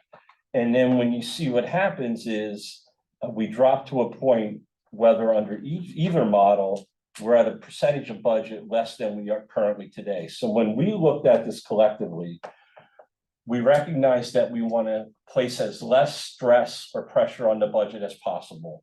We want to get to the ADC because it helps solve some of the problems.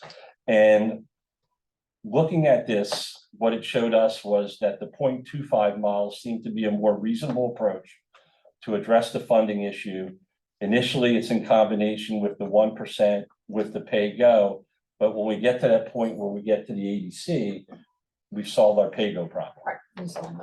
And I need to see this stuff visually, and when I saw this, and when we talked about it as the State Workers United, which is the group of public sector unions that represent state and public school employees, we felt very comfortable with the 0.25 approach because we think it does add that second part of the solution to the funding problem. Again, we know we can only do it through funding. And it does it in a more reasonable way, which doesn't stress the budget. I've heard what Secretary Geisenberger has talked about. We've heard about the potential for this to eat up the budget. We know that in the intervening years, it's going to make some things difficult, but our collective judgment in the long run is that this makes sense. So with that in mind, I'm prepared to make a motion, which is as follows. I move that the subcommittee recommend, beginning with the FY 25 budget, and Faith, I'll send this to you. Thank you. Continuing to contribute to OPEB pre-funding with the funds generated by Senate Bill 175 and the two other employment costs to fund current retiree healthcare insurance costs, pay-go and pre-fund future higher retiree healthcare OPEB fund. In addition, we increase the OPEB pre-funding to 0.50 of payroll. This is again in FY 25. The pre-fund amount will increase by an additional 0.25% of payroll each fiscal year thereafter from such funding sources as the General Assembly may determine. The total of all three sources of funding will not exceed the annual required contribution for the OPEB fund. It's my understanding, having talked to people and looked at it, that that motion will implement the model that's been presented to us under the 0.25 in a way that the numbers I've given you, should they play out, that's how they play out. And I'm going to send this to you now, Faith. Thank you. So we have a motion and then we need a second for discussion, and I know we'll have some. So do I have a second? Have a second. So fully motion and second. Now we can open to discussion. And Joanna, I think you may have a question. We're going to turn to you first. I just want to acknowledge, I do have a comment, but I'm thinking Margaret's probably going to elaborate further. Okay, we can have Margaret. And before you do, keep in mind when these initial conversations happen with Dave, myself, and some others, the intent was that you could, in addition to the pre-fund, doesn't have to be pre-fund, we would be doing design changes and eligibility changes. So for members of the General Assembly, when they look at the budget percent or so, again, there would be other potential options that could give some flexibility there. So I need to make sure to say that. So Margaret, if you would like to comment. Yes, I would like to comment on two particular things. One thing is the ADC. As of now, the ADC is not determined. There is no funding policy set up. So in order to determine what your ADC is, how do you calculate that? Right now, what I am using in these calculations is a 30-year amortization roll-in amortization. With that knowledge, that is not a real ADC. It's just an amortization payment. So before we say contributing to the ADC, I think the committee also needs to determine what is an appropriate ADC measure. Okay. Thank you for that. And again, I know Dave, who spends a lot of time on that, isn't with us today. And I don't know if he has thoughts here, or Joanna or others, or. I just want to remind everyone that this chart, it's not just strictly the payroll funding. It also assumes a combination of other items. So it's not standalone. So it isn't, okay. I It just is wanted not to make sure, standalone. okay. It does require other. It items. would require other What others? options. What Well, others? let's keep in mind, well, everybody's talking at once, so this is good. You've been straight, conversation for Friday afternoon. Imagine that. Somebody had to get Okay, it started. so Representative Bombeck had his hand up, No, go ahead. Wayne Inslee, Representative everybody. Okay, go ahead. We're gonna go around the table. No, Wayne. I'll pass go. Well, she said it includes other things. What others? Right, so it's basically the OEC 0.25 is combo 6. And OEC plus 0.5 is combo 2. Just like it's the entire employer contribution. And that's why I captured it as the employer contribution. So the employer contribution. And wanted to present the picture because again, I heard Paul say, what does this mean? The contribution is as a percentage of the expected state budget to see how doing something like this impacted the state budget overall. So, Wayne. I'm sorry. So when you say combo 2, you mean the three pieces of that, the funding, the eligibility, and the benefit design. That is Okay. great. Thank you. Okay, others that have comments, thoughts? Secretary Geisenberger? So I'm inclined to vote for some construct like this. You know, I'd kind of like David Craig to be in the room, and I'd kind of like to suggest, if you're willing, that you and Dave, working with Joanna and Margaret, compares what these numbers are in reality, because as you know, we just did a 10% budget growth. So even the fiscal year 24 number is, you know, we don't have 5.1 million. I'm happy to do that in the interim, but just so you And know, I think it'd everything, be better if we actually had a clean version of this, but as a construct, I'd be inclined to vote for it. and again, I wanted to get us moving on this because we've talked about it. Everything I did here, I did with David. I talked to him because I knew he wouldn't be here. Yeah. And I wanted to confirm my understanding of this with him. Happy to do that. We're happy to I delay. just, again, I wanted to get, I was concerned that we've been kicking this part of the funding solution, which I think is the second biggest piece of our work around for a while, and I wanted us to get moving on it. No, that's good, and I'm glad that we're having that conversation. Margaret's hand is up. Sorry. Thank you. I would like to reiterate, Secretary Geisenberger's, comment that what you're looking at right here is that developing a funding policy. And part of the funding policy, within the funding policy, you have to determine and define an ADC. ADC has to be defined. So that, what he has on the table is a great stride to get there. Right, it's a good stride, and I know Secretary Cade's gonna speak next, and I'm sure remind us of the budget. Secretary Cade? Yeah, I'm not gonna bore you. It's Friday Director. afternoon. Director With Cade. budget talk. Yeah, I'm not gonna bore you with that, but I'm just gonna give a heads up that I'm probably gonna go not voting. Not necessarily confident in the exact numbers, as Rick said. Are you gonna lay it on the table? I'm supportive of some type of structure like this, but I just want to be cautious as to what I'm actually voting for, since we're going through the process of putting together a 25 budget right now. Thank you. And- I and defer to again, I Mr. just- Kashner. I just used the only numbers that were provided to us in conjunction with this issue that are Yeah, publicly no, it's available. not a blame. I'm just saying, I'm supportive of the construct. I'm just not yet ready to vote up or down on the actual numbers. So, Representative Almach would like to make a comment. And thanks, Jeff, for bringing this forward. I've been in recent weeks been viewing this as very favorably because you know, I can see the path to the finish line, okay? And but it's not funding alone, and you know, there are things we're changing, some of which aren't going to have an impact for 30+ years. I still think they're the right things to do. But I've known, because of the work of David and others, and with the Lieutenant Governor, of this OEC, which is a pet issue here for you, that we can solve by obligating the Governor, the General Assembly, for this kind of funding out of the budget in the future. And that will get us to the finish line. But to me, that's the last chapter, and I'm fine doing it earlier, because this will just automatically, if we happen to do an eligibility that's gonna save money in year 12, that's gonna change the table, it'll be a lesser amount, and that's cool. The system will, I believe, will automatically take care of that. I see this is a cleanup batter. Once we get the 3 guys on base, we're gonna have the person, put it over the wall. So I love it, and I think it's an appropriate, funding approach there. I certainly like the 0.25 better. I like that, it shows that the delta on the percent of budget for OEC goes up roughly 3% versus up, I think, 4.5% if you did a 0.5% annual increase.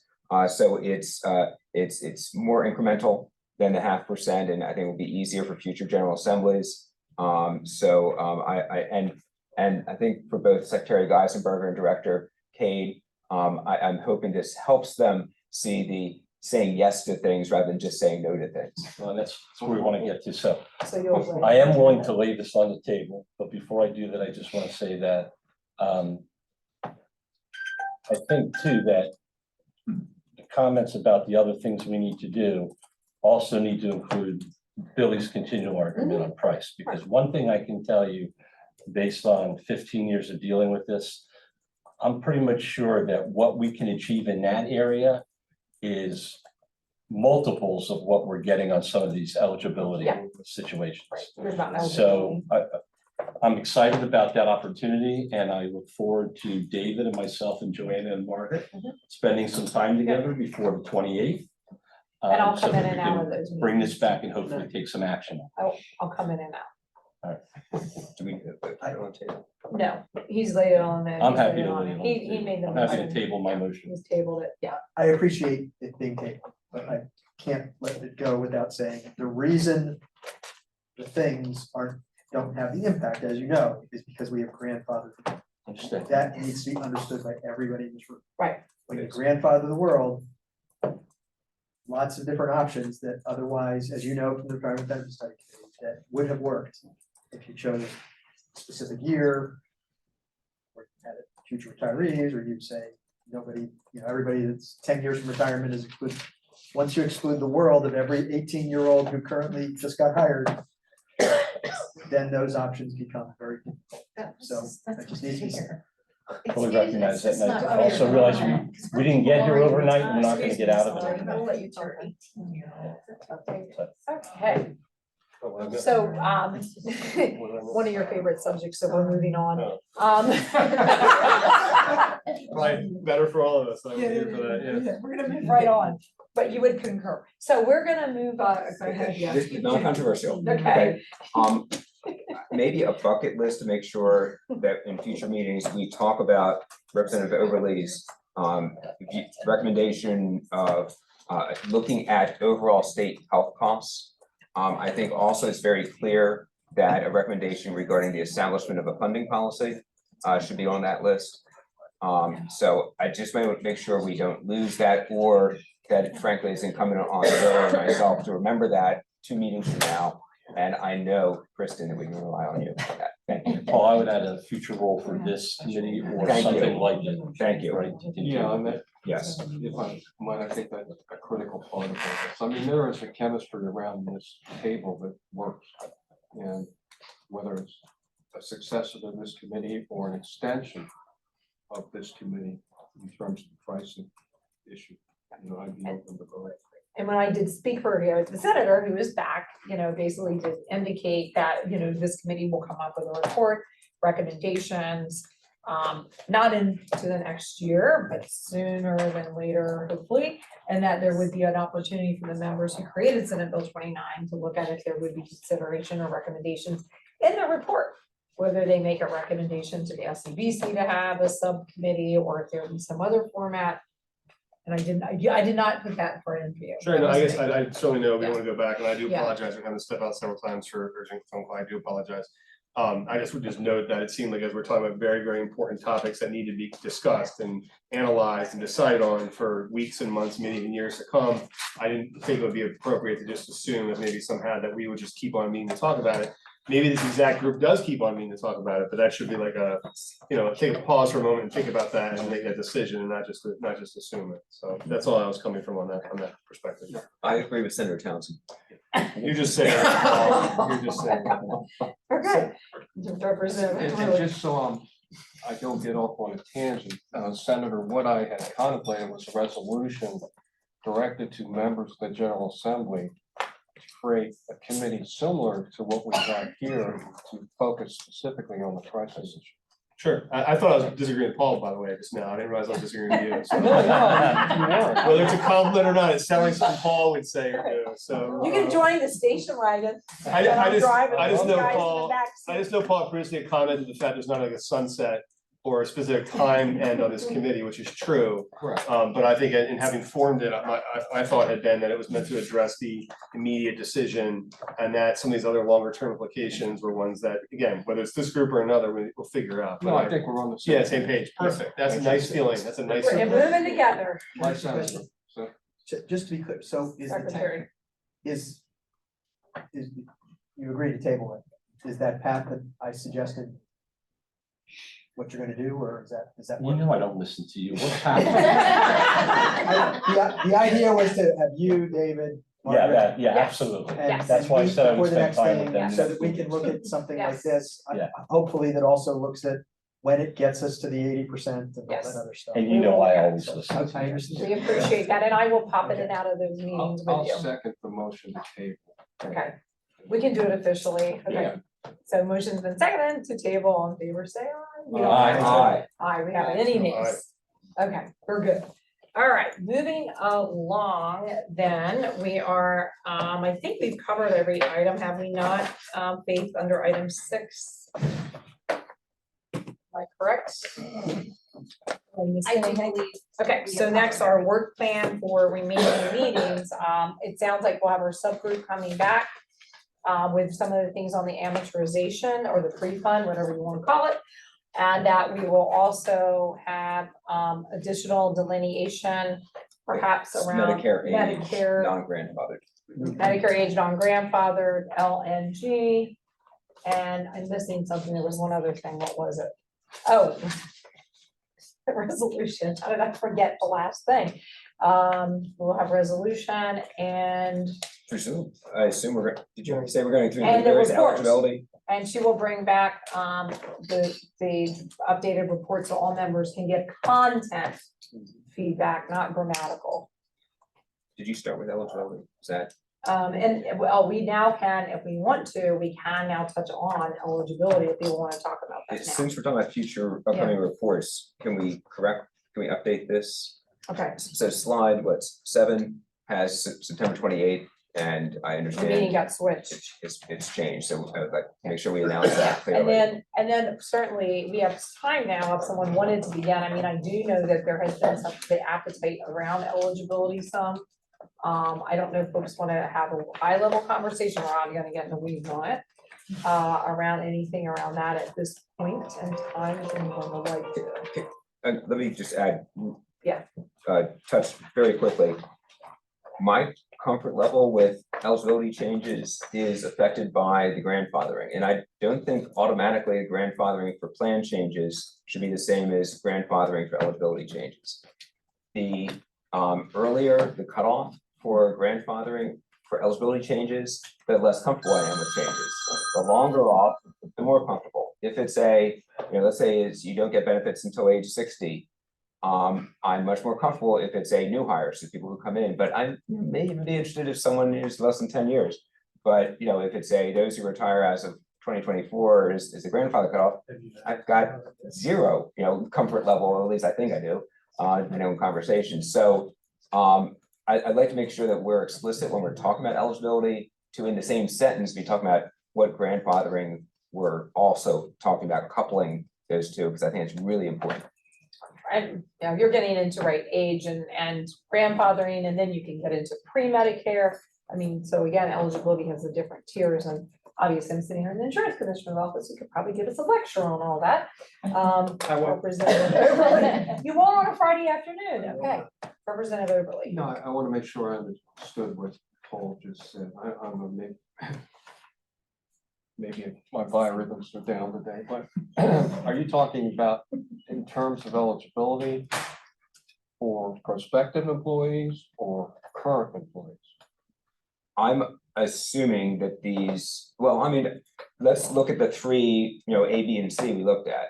Is it those who retire in 2025 beyond, those who have less than 10 years of 2025, or those who are hired after 2025? There's the three we've looked at, and in a motion passed at the last meeting, we said we want to apply that hired after 2025 for any plan changes. We're now starting into the discussion of at least the 4 different categories of eligibility changes. I would be uncomfortable talking about a minimum age to receive health benefits as a retiree if that proposal did not come in the same sentence with, and this would apply to blank, A, B, C, or D, or E, or F. So again, I've got zero comfort with saying, those with 28 years, we're gonna all of a sudden change it and say you gotta be 60 before you get the first, benefit. But if it's those who are hired after, I'm much more open to it. Gotcha. That's where I was going. Good, thank you. you understood that. And then I know that there have been some conversation around Yeah, I know. down the road with eligibility conversations, with, pre-Medicare, and I don't know if people have thoughts. I mean, I know everybody looks like they're saturated. Just being honest as I look around the table, but yeah. I've been thinking about the pre-Medicare versus Medicare, and the one thought that I had was, when I turned 65, there wasn't any question that I was going to pay Medicare. I think at that time it was $108 a month. And it increases, of course, each year. And so it seems to me that if somebody retires before they reach Medicare, it seems logical to me, it seemed logical to me that they ought to pay at least the same amount for their state-supported health care as they would when they reach Medicare. So, I don't know how we put that into a policy around, but that was just sort of my thought at the time, is that, there ought to be some consistency so that, when I reached Medicare age, I had to pay that amount. There's no way around it. And I just think that was sort of my thought, that there ought to be some, at least minimal consistency between when you do reach Medicare and that gap between when you retire and when you reach the 65. I don't know how we put that into, I didn't get far enough along in the thought to put it into some sort of a program, but that was my thought. Go ahead, Representative Beverly. I mean, again, I'm not necessarily advocating this, but you could reference the Medicare rate for parts A and B and tie that co-payment to that. I think it's $165 now. Yeah, and it goes up. I'm not certain what it is. Whatever it might be. Remember, Depends on your salary though. Yeah, that's Yeah. true. Taxable income, the more taxable income, the higher. right, and maybe You know, just set it as a referencing minimum mine, rate. which means I'm in the lower categories. If I may, this Wayne raises this issue I keep raising, which is, let's set our goals. And that is, what are we looking to save the state and how much are we willing to inflict on non-grandfathered folks? And we're talking about plan design here. We're not talking about eligibility. We're talking about how much would they pay for. I think there's a general assumption that we're going to get the same plan choices as current employees. But it's you're charging them twice as much or something else. And there, again, I don't want to like model some random, let's charge them twice, but rather say, how much are we looking to save the state? How much are we willing to charge the retirees? And Wayne starting by saying, well, I think at least what the annual cost of Medicare for a 65 plus is a reasonable minimum level that's acceptable in your mind for non-grandfathered retirees to be responsible for until they're 65 and paying it directly into Medicare. Is that Yes, fair? yeah, exactly. Okay, You said it better than I did. So question. Yes. Quick question for Faith is, it may already be available, but if not, is it possible for that pre-Medicare population to get information on the 10, 50, 90? the distribution of the different plans that they're in and the levels, right? Because they have the same choices as active retirees. They can go into As active employees. basic, right, as they can go into, that's what I meant to say. They can go into first aid basic, CDH, they can go into the HMO or the PPO. And it could be at any of the levels, right? It could be individual spouse, could be retiree and child. Is there a way that we know the population distribution to see, are most of them in a plan that just covers them or I think covers they're- them and a spouse or? The annual report tells you that. Yeah, we have. Yeah, But just, I mean, It's I in know there- it does for it's the in here whole, somewhere. does it for just that population or for the whole population? No, I We think- can isolate the pre-65. Because I think that data would be helpful to look at to start to see I think that- how things would line up. What is it that you're looking at? What He's scary good, just saying. Yeah. Yeah, it's, we have, it's on this. You're looking at are you looking at our financial reporting? And just so those of you who are Right. traveling, that weather storm is tracking through here right now. We have severe thunderstorm. It's moving through, but it's southeast, northeast of us. This comes with my other job. I oversee the medical reserve board, at the University of Delaware, we do. And so it is tracking southeast of here, but it's still, you're gonna have a little bit of wind and rain right now. So if we talk a few more minutes, maybe it'll pass over us, but if you're planning. 31 minutes according to the app. Okay, 30 or so, I know, but I just want to bring that to person's attention. I feel that we're safe south of us. They have recommended people take shelter in a different way, but we should be okay because we are not at Bowers Beach, but they are making people take shelter at Bowers Beach, just FYI. So if any of you are traveling or you live in Bowers Beach, you may want to call your neighbors and check on your house. All right, having said that, I don't know if anyone else has anything else that we haven't mentioned. I know, Mr. Secretary, you and I had a quick conversation. This may not be the time. I know people look a little tired around the table, but if you had some other thoughts on the free, we just had a Not little on this, free I do have other Medicare. business that I wanted to report. Okay, go ahead. Yeah. So just, I wanted to make this committee aware, Joanne can jump in too, but the 1% of the budget amount, which was done both in last year's budget and this year's budget, has been provided to the OPEB trust fund. In addition, I guess this week, an additional 101 million, is that right? An additional $101 million was deposited to the OPEB trust fund. And what that comes from is that there's existing epilogue language that's been in the bond bill for quite a while that allows the bond bill committee to use money, so-called money over the cap, which comes from a unique and volatile, and frankly litigious source called unclaimed property, and allows them to use any money over the capped amount of revenue that goes to the general fund for debt reduction, school construction, or the OPEB trust fund. In fiscal year 22, the General Assembly included in the bond bill epilogue language that said if certain circumstances occur, any money in that year over that amount would automatically go to the OPEB trust fund. Those circumstances occurred over the last few months, and so we released it to the OPEB trust fund. So when you take, that is the single largest contribution to the OPEB trust fund in the history of the OPEB trust fund. You know, when we started this administration, we had about 4.25% funded ratio. I'm not exactly sure what that takes it to, maybe 8%. I don't know. I haven't seen the numbers. We'll have them in October at the pension board. It begins to put us on a path at a minimum to have doubled the funded ratio of the OPEB trust fund. Perhaps not as much progress as what the rating agencies are looking for, but it is progress. And it shouldn't be diminished. And for, these are some of those extraordinary revenues that I've heard retirees say, how come you haven't used the opportunity of really good revenue years to put money in? The answer is we have. Frankly, the largest contributions have ever been made. I think that's some good news, and I wanted the committee to be aware of it. Good. It's good to have good news. Representative Bombach. Thanks, different topic, but thanks. That's great. I also like good news. I thought you were gonna say, and we can just adjourn because we took care of everything without. We did not find $8 billion. Just checking. But every 100 million It helps. does. You start 100 million here, 100 million there, it gets to be real money.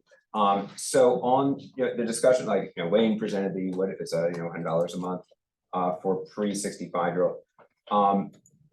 I think we're prepared, subcommittee members, I think now talk the language of these presentations. Is there a way to get ballpark for A, B, and C of what a $100, let's say a $1,200 per year higher cost to retirees is for pre-65? So that we know, is it 0.5%, is it 5%, or something like that? Is that?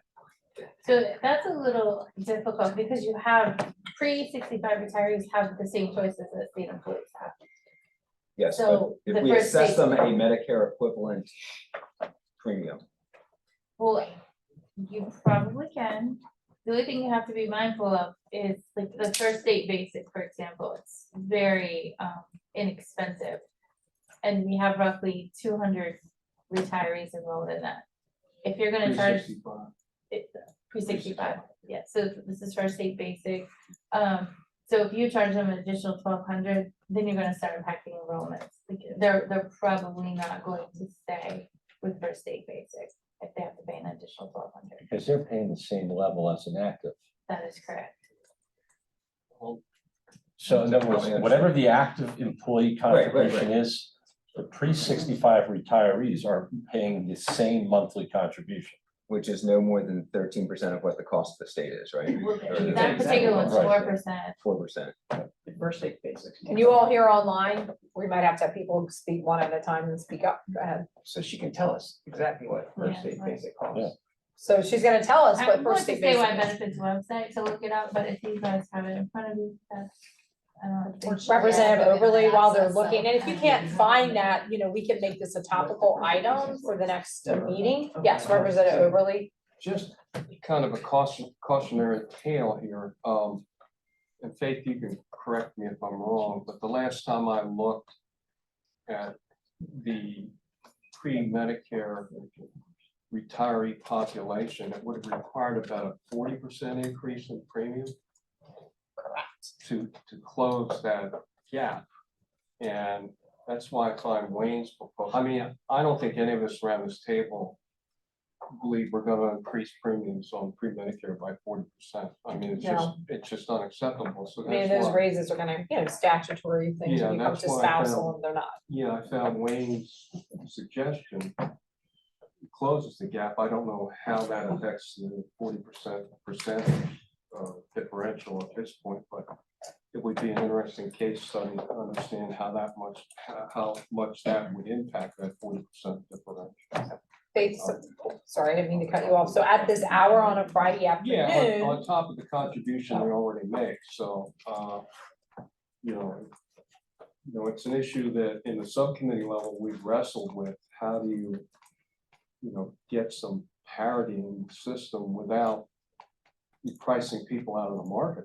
I mean, quite honestly. But you're not pricing them out. Well, no, you're not No, pricing them I out, mean- but a lot of these people, The first state basics is $33 a month, yeah, right, for the low end, and then the PPO, I think it's somewhere around 130 for one person. right. And yeah, and so that's still incredibly reasonable. Right. And I know no one wants to pay more, no one wants to pay anything, but that's not, I don't think saying pricing now. No, and I used the wrong term, No, and sorry. I'll correct it. We have a lot of state employees that are on pensions that are making very little. And that's my concern, that you impact their quality of life, quite honestly. If they're paying too much with a minimal amount of pension on a monthly basis, so I'll state it that way. But we've never looked at a retroactive grandfather. So anyone who's retired, no changes. Yes. Correct. There's all Yeah, no, prospective. but again, I still worry about that future population. So. right, they know this item. So this is good for 3 o'clock on Friday. Go ahead, because I'm thinking of a thought for what we do at the next meeting. I'd like some numbers so that we can dig into this more at the next meeting. So I'd like there'd be a meeting of minds of what I'm asking or what we're asking Joanna to prepare for the next meeting. And I mean, to me, just get some dollar per participant.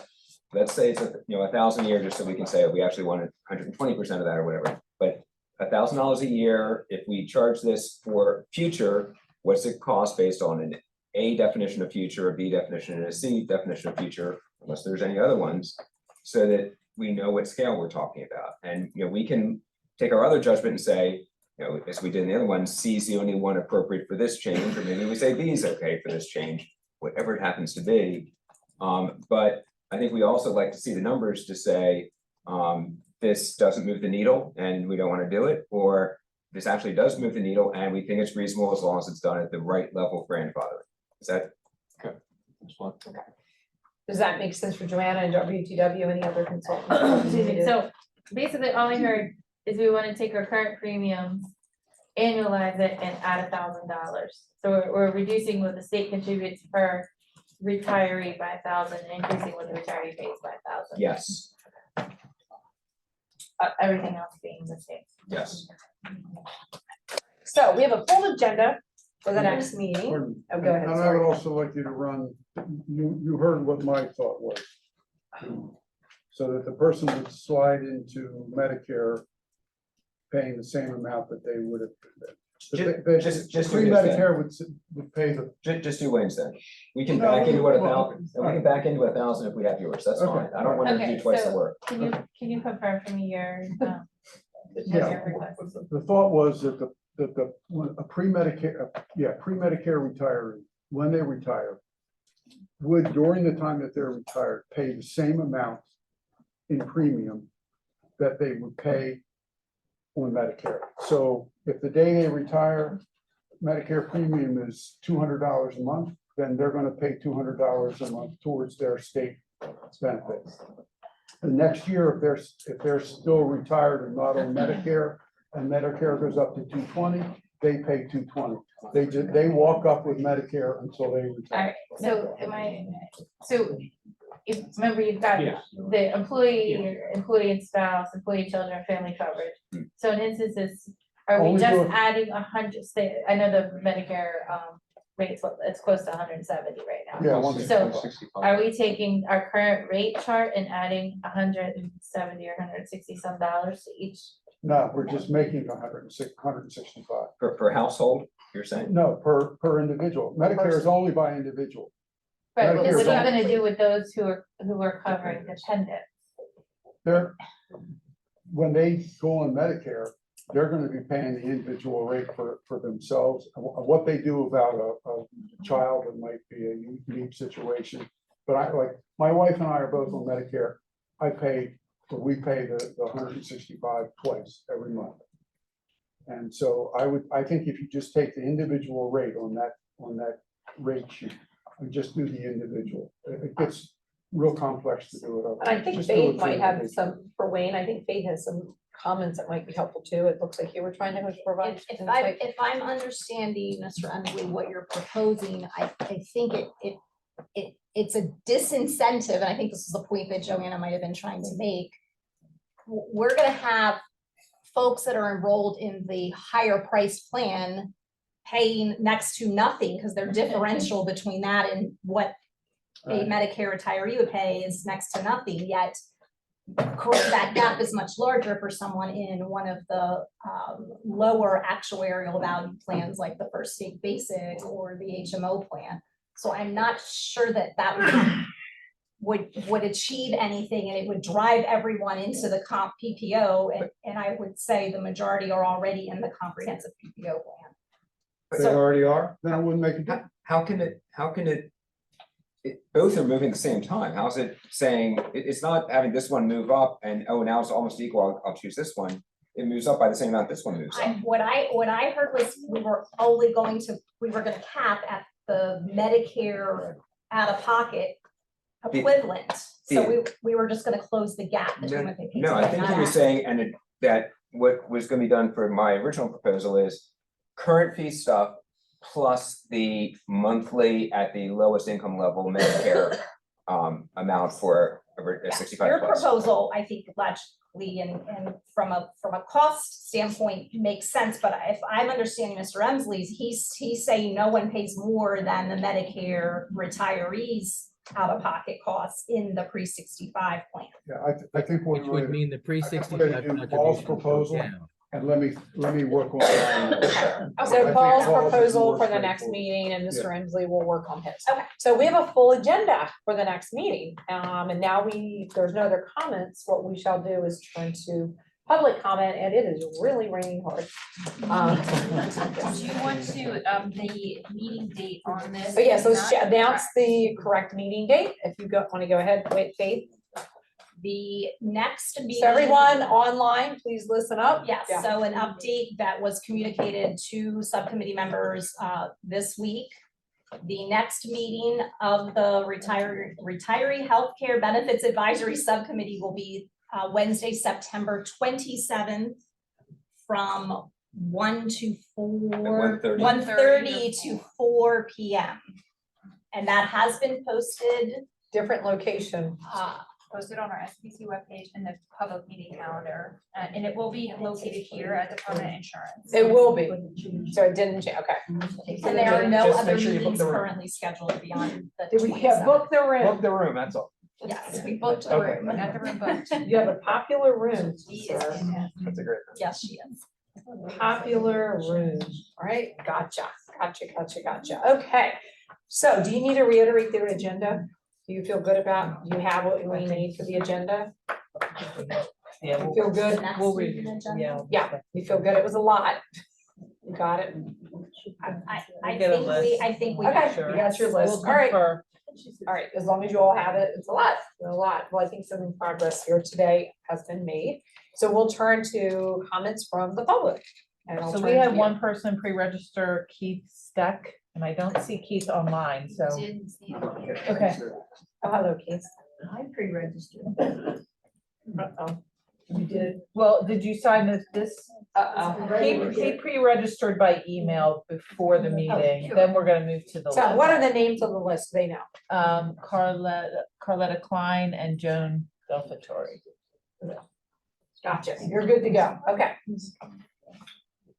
If you have a loud voice, you can stand from there. If you have a soft voice, we'll have you come over and join us. I think I can speak loud enough, people can hear. First of all, this meeting has caused me to substantially change my comments. My background, I spent several years reviewing Medicare health plans, both traditional and managed care, a federal agency called GAO, the Government Accountability Office. So I think I understand some of this stuff. As a longtime Delaware resident, I followed up with what's been going on, though I've had to take a break from it to deal with some family health issues. Based on the discussions of this afternoon, it sounds like the subcommittee is being driven by the deadline. And not the actual issues. Some of these issues are being pushed off to a future version of this committee, this subcommittee, or its subsequent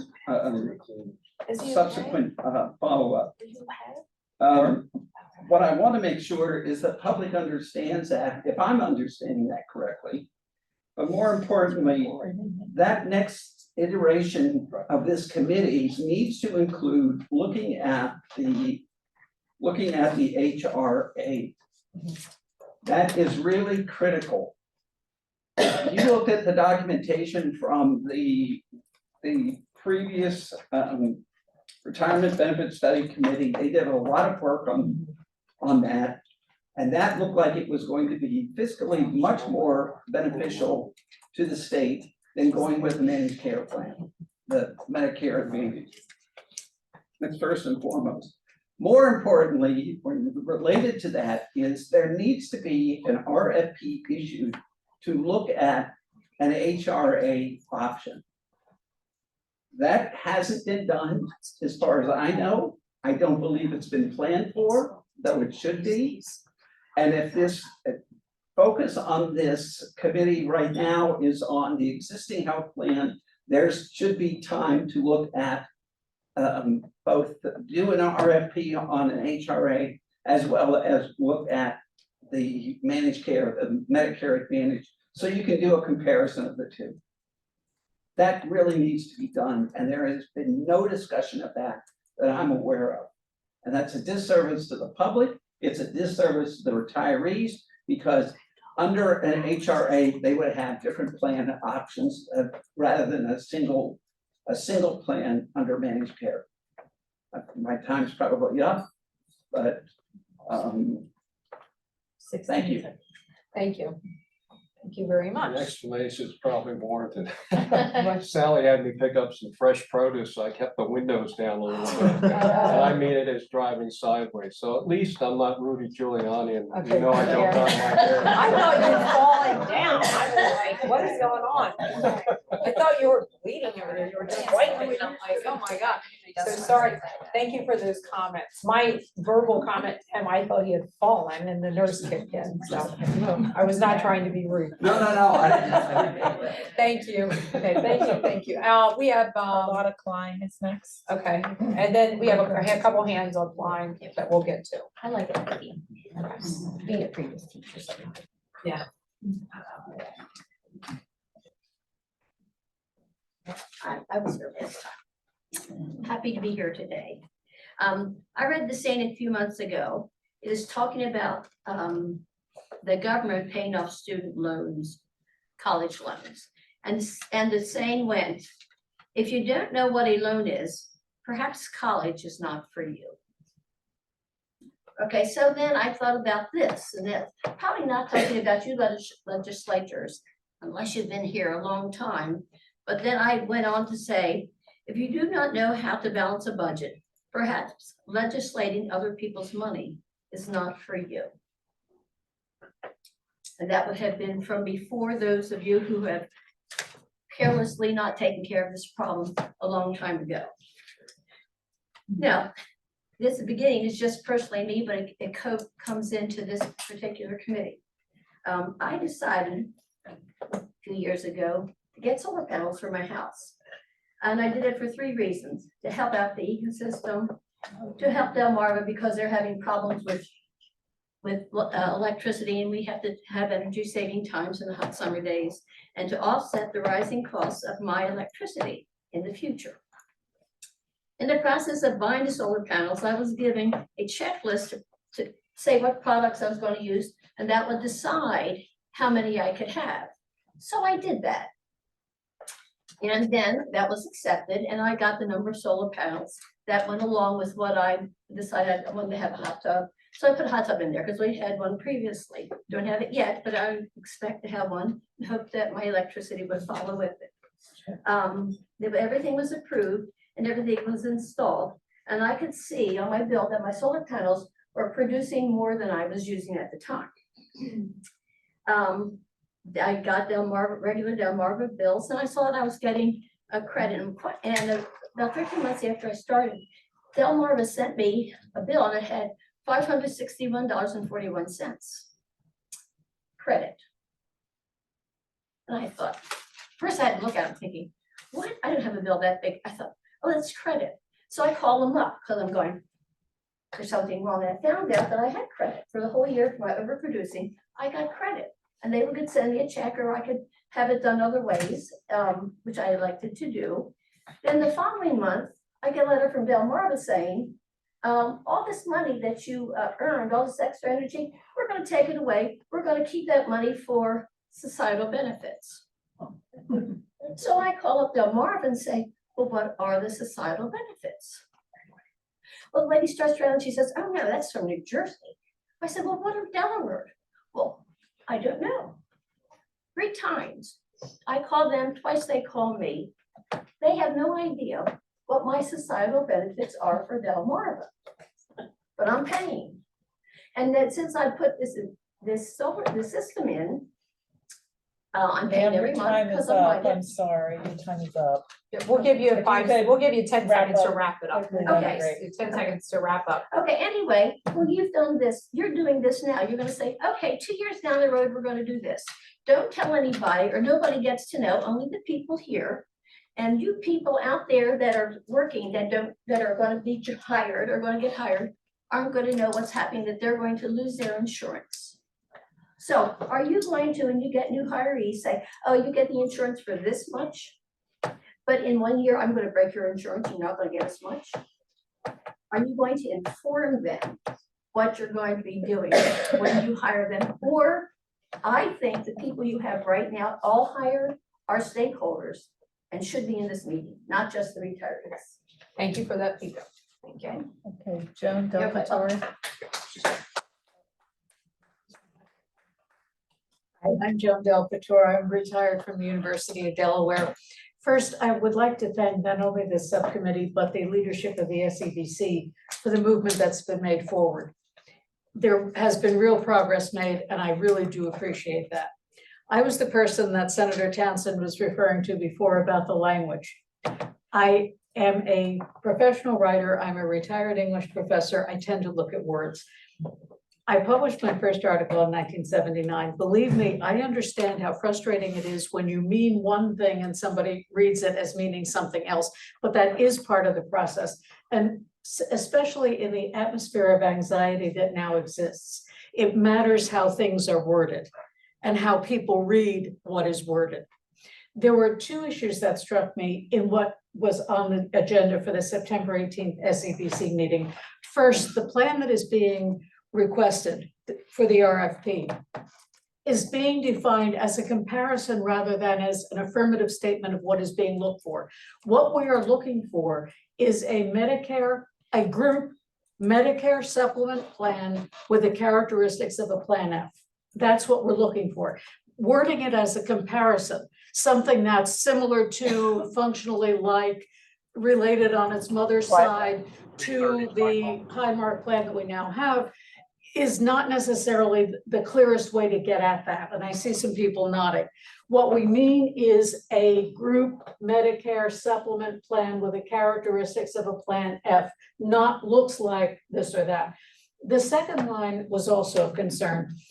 As most people understand the term a Medicare supplement plan, original Medicare pays the first 80% and the supplement pays 20% behind it. The private insurance company makes no decisions about what is covered. If Medicare pays the first 80%, they pay the 20%.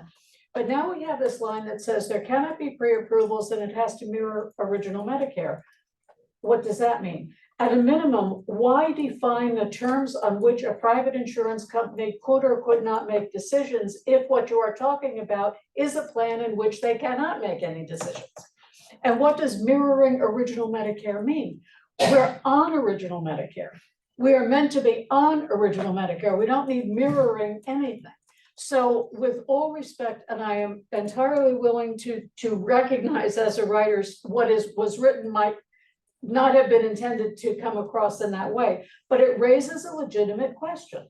If we're talking about a Medicare supplement plan, then why are we saying no pre-approvals? Why are we saying mirrors original Medicare? No pre-approvals is not adequate if we're talking about a plan where an insurance company can make decisions, because they could still make after the fact decisions, even if they didn't have pre-approvals. So I think that it's a legitimate question. What is the function of that second line if we're talking about a kind of plan in which the insurance company makes no decisions at all?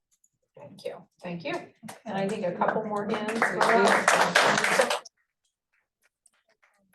So Jamie Pyle,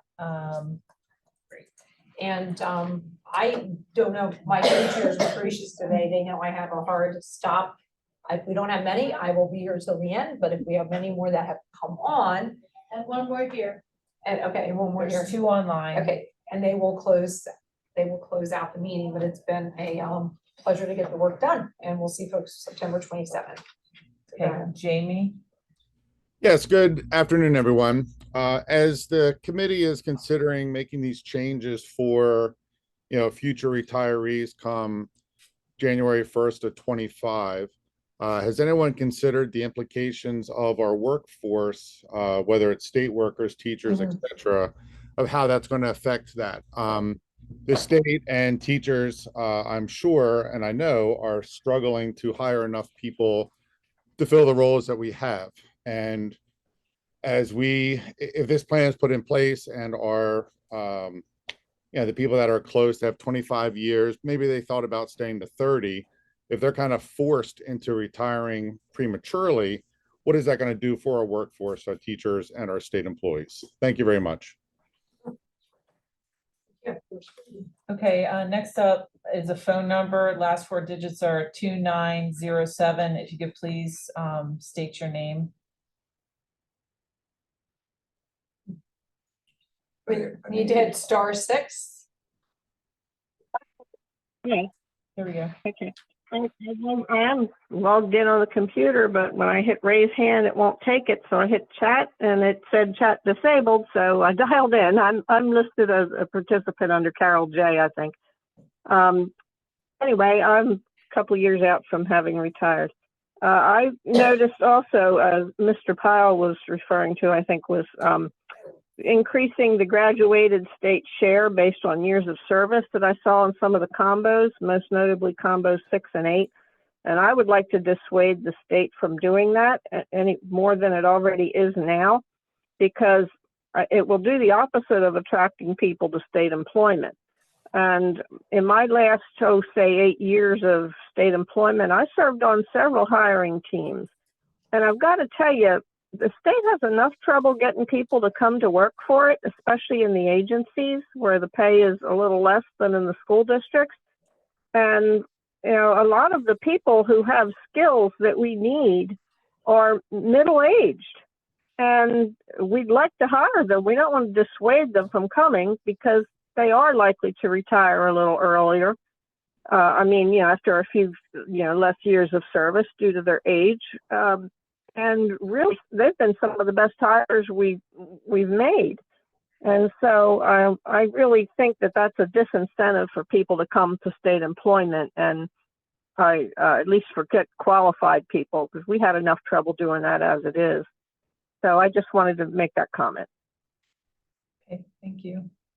That's everyone we have online. So we had somebody else in the room that. I'm Linda Hastings. And I wanted to just echo and thank Professor Delafatore for her comments, because I read what's coming up on the SEBC on the 18th. Call me paranoid, but I was worried about what they meant about what was going in the RFP. I wasn't sure that they were exactly saying for sure that there would be no Medicare Advantage in that RFP, and there wouldn't be some comment about the opportunity for choice of something. I think from our side, we need to read and see and get a chance to read every word that's written so that we can be sure, because right now I'm a little worried about what you mean. I know there was some comment today among people here and online about worrying that you all eliminated some of the scenarios on different pages, because those scenarios eliminated reference to Medicare Advantage and HRA. Well, if you're worried about them being eliminated here, does that mean you intend to try and sneak them into the RFP? I'm sorry, I have a lack of trust, but I'm worried about it. The other thing is that you all are concerned about being able to complete a product, your final report, and have an end date. And I do understand that, except, you were created because of this regrettable situation that's come up, for which we had to sue the state to get some form of justice. And you think that when you finish your report, you're going to be done, but we're not done till the next contract is signed. That it's released, we get a bid, they're reviewed, a contract is written and then signed, and then we're done. So when you finish your report, we're not done. And I have to say that I'm afraid to go forward without you. So I want you to figure out some way to live as a committee until we have our final signed contract. That's all. That's everyone. Who's taking over? Senator Townsend. I feel, is it okay if I make a comment? I didn't sign up, I got here kind of late. Sure. Can you just state your name, please? Ann McDermott. I'll be fast. I'm not gonna lie. I feel really stupid. I don't know SEDC, RFC, IDK. I don't know. I put next to all these things. I just want to say, I worked for 38 years, and when I retired, I knew I had my Medicare, period. And I never thought in a million years I would be spending my time reading and going to rallies, going to my Retiree center, going inside and outside of Legislative Hall, trying to find out what is going to come down the pike for me. This isn't fair. That's just plain, it's just not fair. And I, this is corny. All I heard was the last 4 Democratic administrations hearing about what good financial status you're in. The last 4 of them, that's all I heard. And that you right there talking about what great financial, you just said it right now yourself. And now you're telling me what poor dire straits you're in at the very end. You didn't say it when you were running for re-election. You didn't say you'd come into it with Markell's administration, what dire straits you were in. I didn't hear it from Minner, and I didn't hear it from Carper, all four of your administrations were great financially, going in and going out. And now all of a sudden, you're leaving and you don't know where the money's gonna come for our benefits. Well, that's too bad. You find it somewhere else, not on my backs, not on our backs. I worked hard, long hours. You can get the custodians to vouch for that. I was a special ed teacher. My IEPs were perfect. I'm emotional about it because I feel like I kind of took away even time from my son to stay at work late because I always was worried I'd have a surprise audit. And it hurts me now. And now I have to worry, I got suddenly some surprise, surprise medical issues I have to deal with. And now the thought that I have to battle for them, maybe, I'm alone. I don't have a spouse. I have one child who has his own maybe issues now, and I don't really have anybody to advocate for me. And that's a scary thought. And I just can't believe I'm here. That's the one thing I always thought I would have. I mean, I didn't dwell on it, but I knew I would have it. And to think I have to come here and battle people to kind of make light of it and think it's a joke. When we have this meeting, when it's gonna be done? And somebody make it a kind of a joke. Well, am I gonna grandfather 19-year-old in? That's not a joke. Nobody thinks you're gonna grandfather a 19-year-old in. It's not a joke. I'm in my 70s now. I never thought in a million years I would have to be attending a meeting like this in the hopes that I would still have my benefits. I got a call once, even now, I was something weird I never heard of. Optical rosacea. I went to Will's Eye Hospital. I got a call about if they're going to pay for it on a Saturday. I was shocked. And I know, I'll be 1 minute. And I said, your time is up, but how I about know, we I'm talk to gonna you say after? 1 minute. Let And I us end said, the are you meeting, gonna we'll pay, talk to you are you personally. gonna pay for it? And I said, are you into sports? And he said, yes. I said, are you here, Joel Embiid? I said, yes. I said, did you see the mask he wore when he had to go to the playoffs? And he said, yes. I said, well, that's my eye doctor at Will's. Do you think he's doing procedures on me for fun? No, and he said, put me on hold. He came back, he goes, Medicare is gonna pay for it. And that's all it took. But I don't think that's gonna happen the next time with what's coming down the pike with Advantage, because I've been reading in other states. I happen to look Medicare Advantage in New York City, in the city. This isn't fun, and I shouldn't have to even think about this.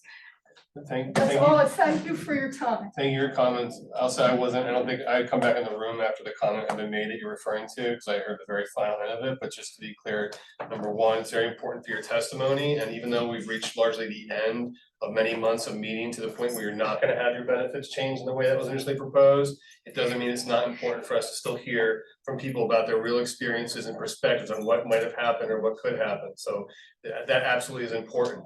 I came in just after the comment was made that you took issue with. In fact, there was a vote to grandfather 19-year-olds. So it wasn't made, it wasn't a joke about it. All right, I'm It was sorry, I made. did not know that. And the enormity of that decision, and I voted no on that, by the way, because Well, you should. I think that's ridiculous myself. appreciate it, but the enormity of that decision relative to the key issue we had all gathered for, the enormity of the key issue we gathered for relative to that, and vice versa, because it is an important discussion about 19-year-olds and 25-year-olds and 35-year-olds and what happens to state employees, or someone who made the point about people more in their middle age who might want to come to work for the state and we need them.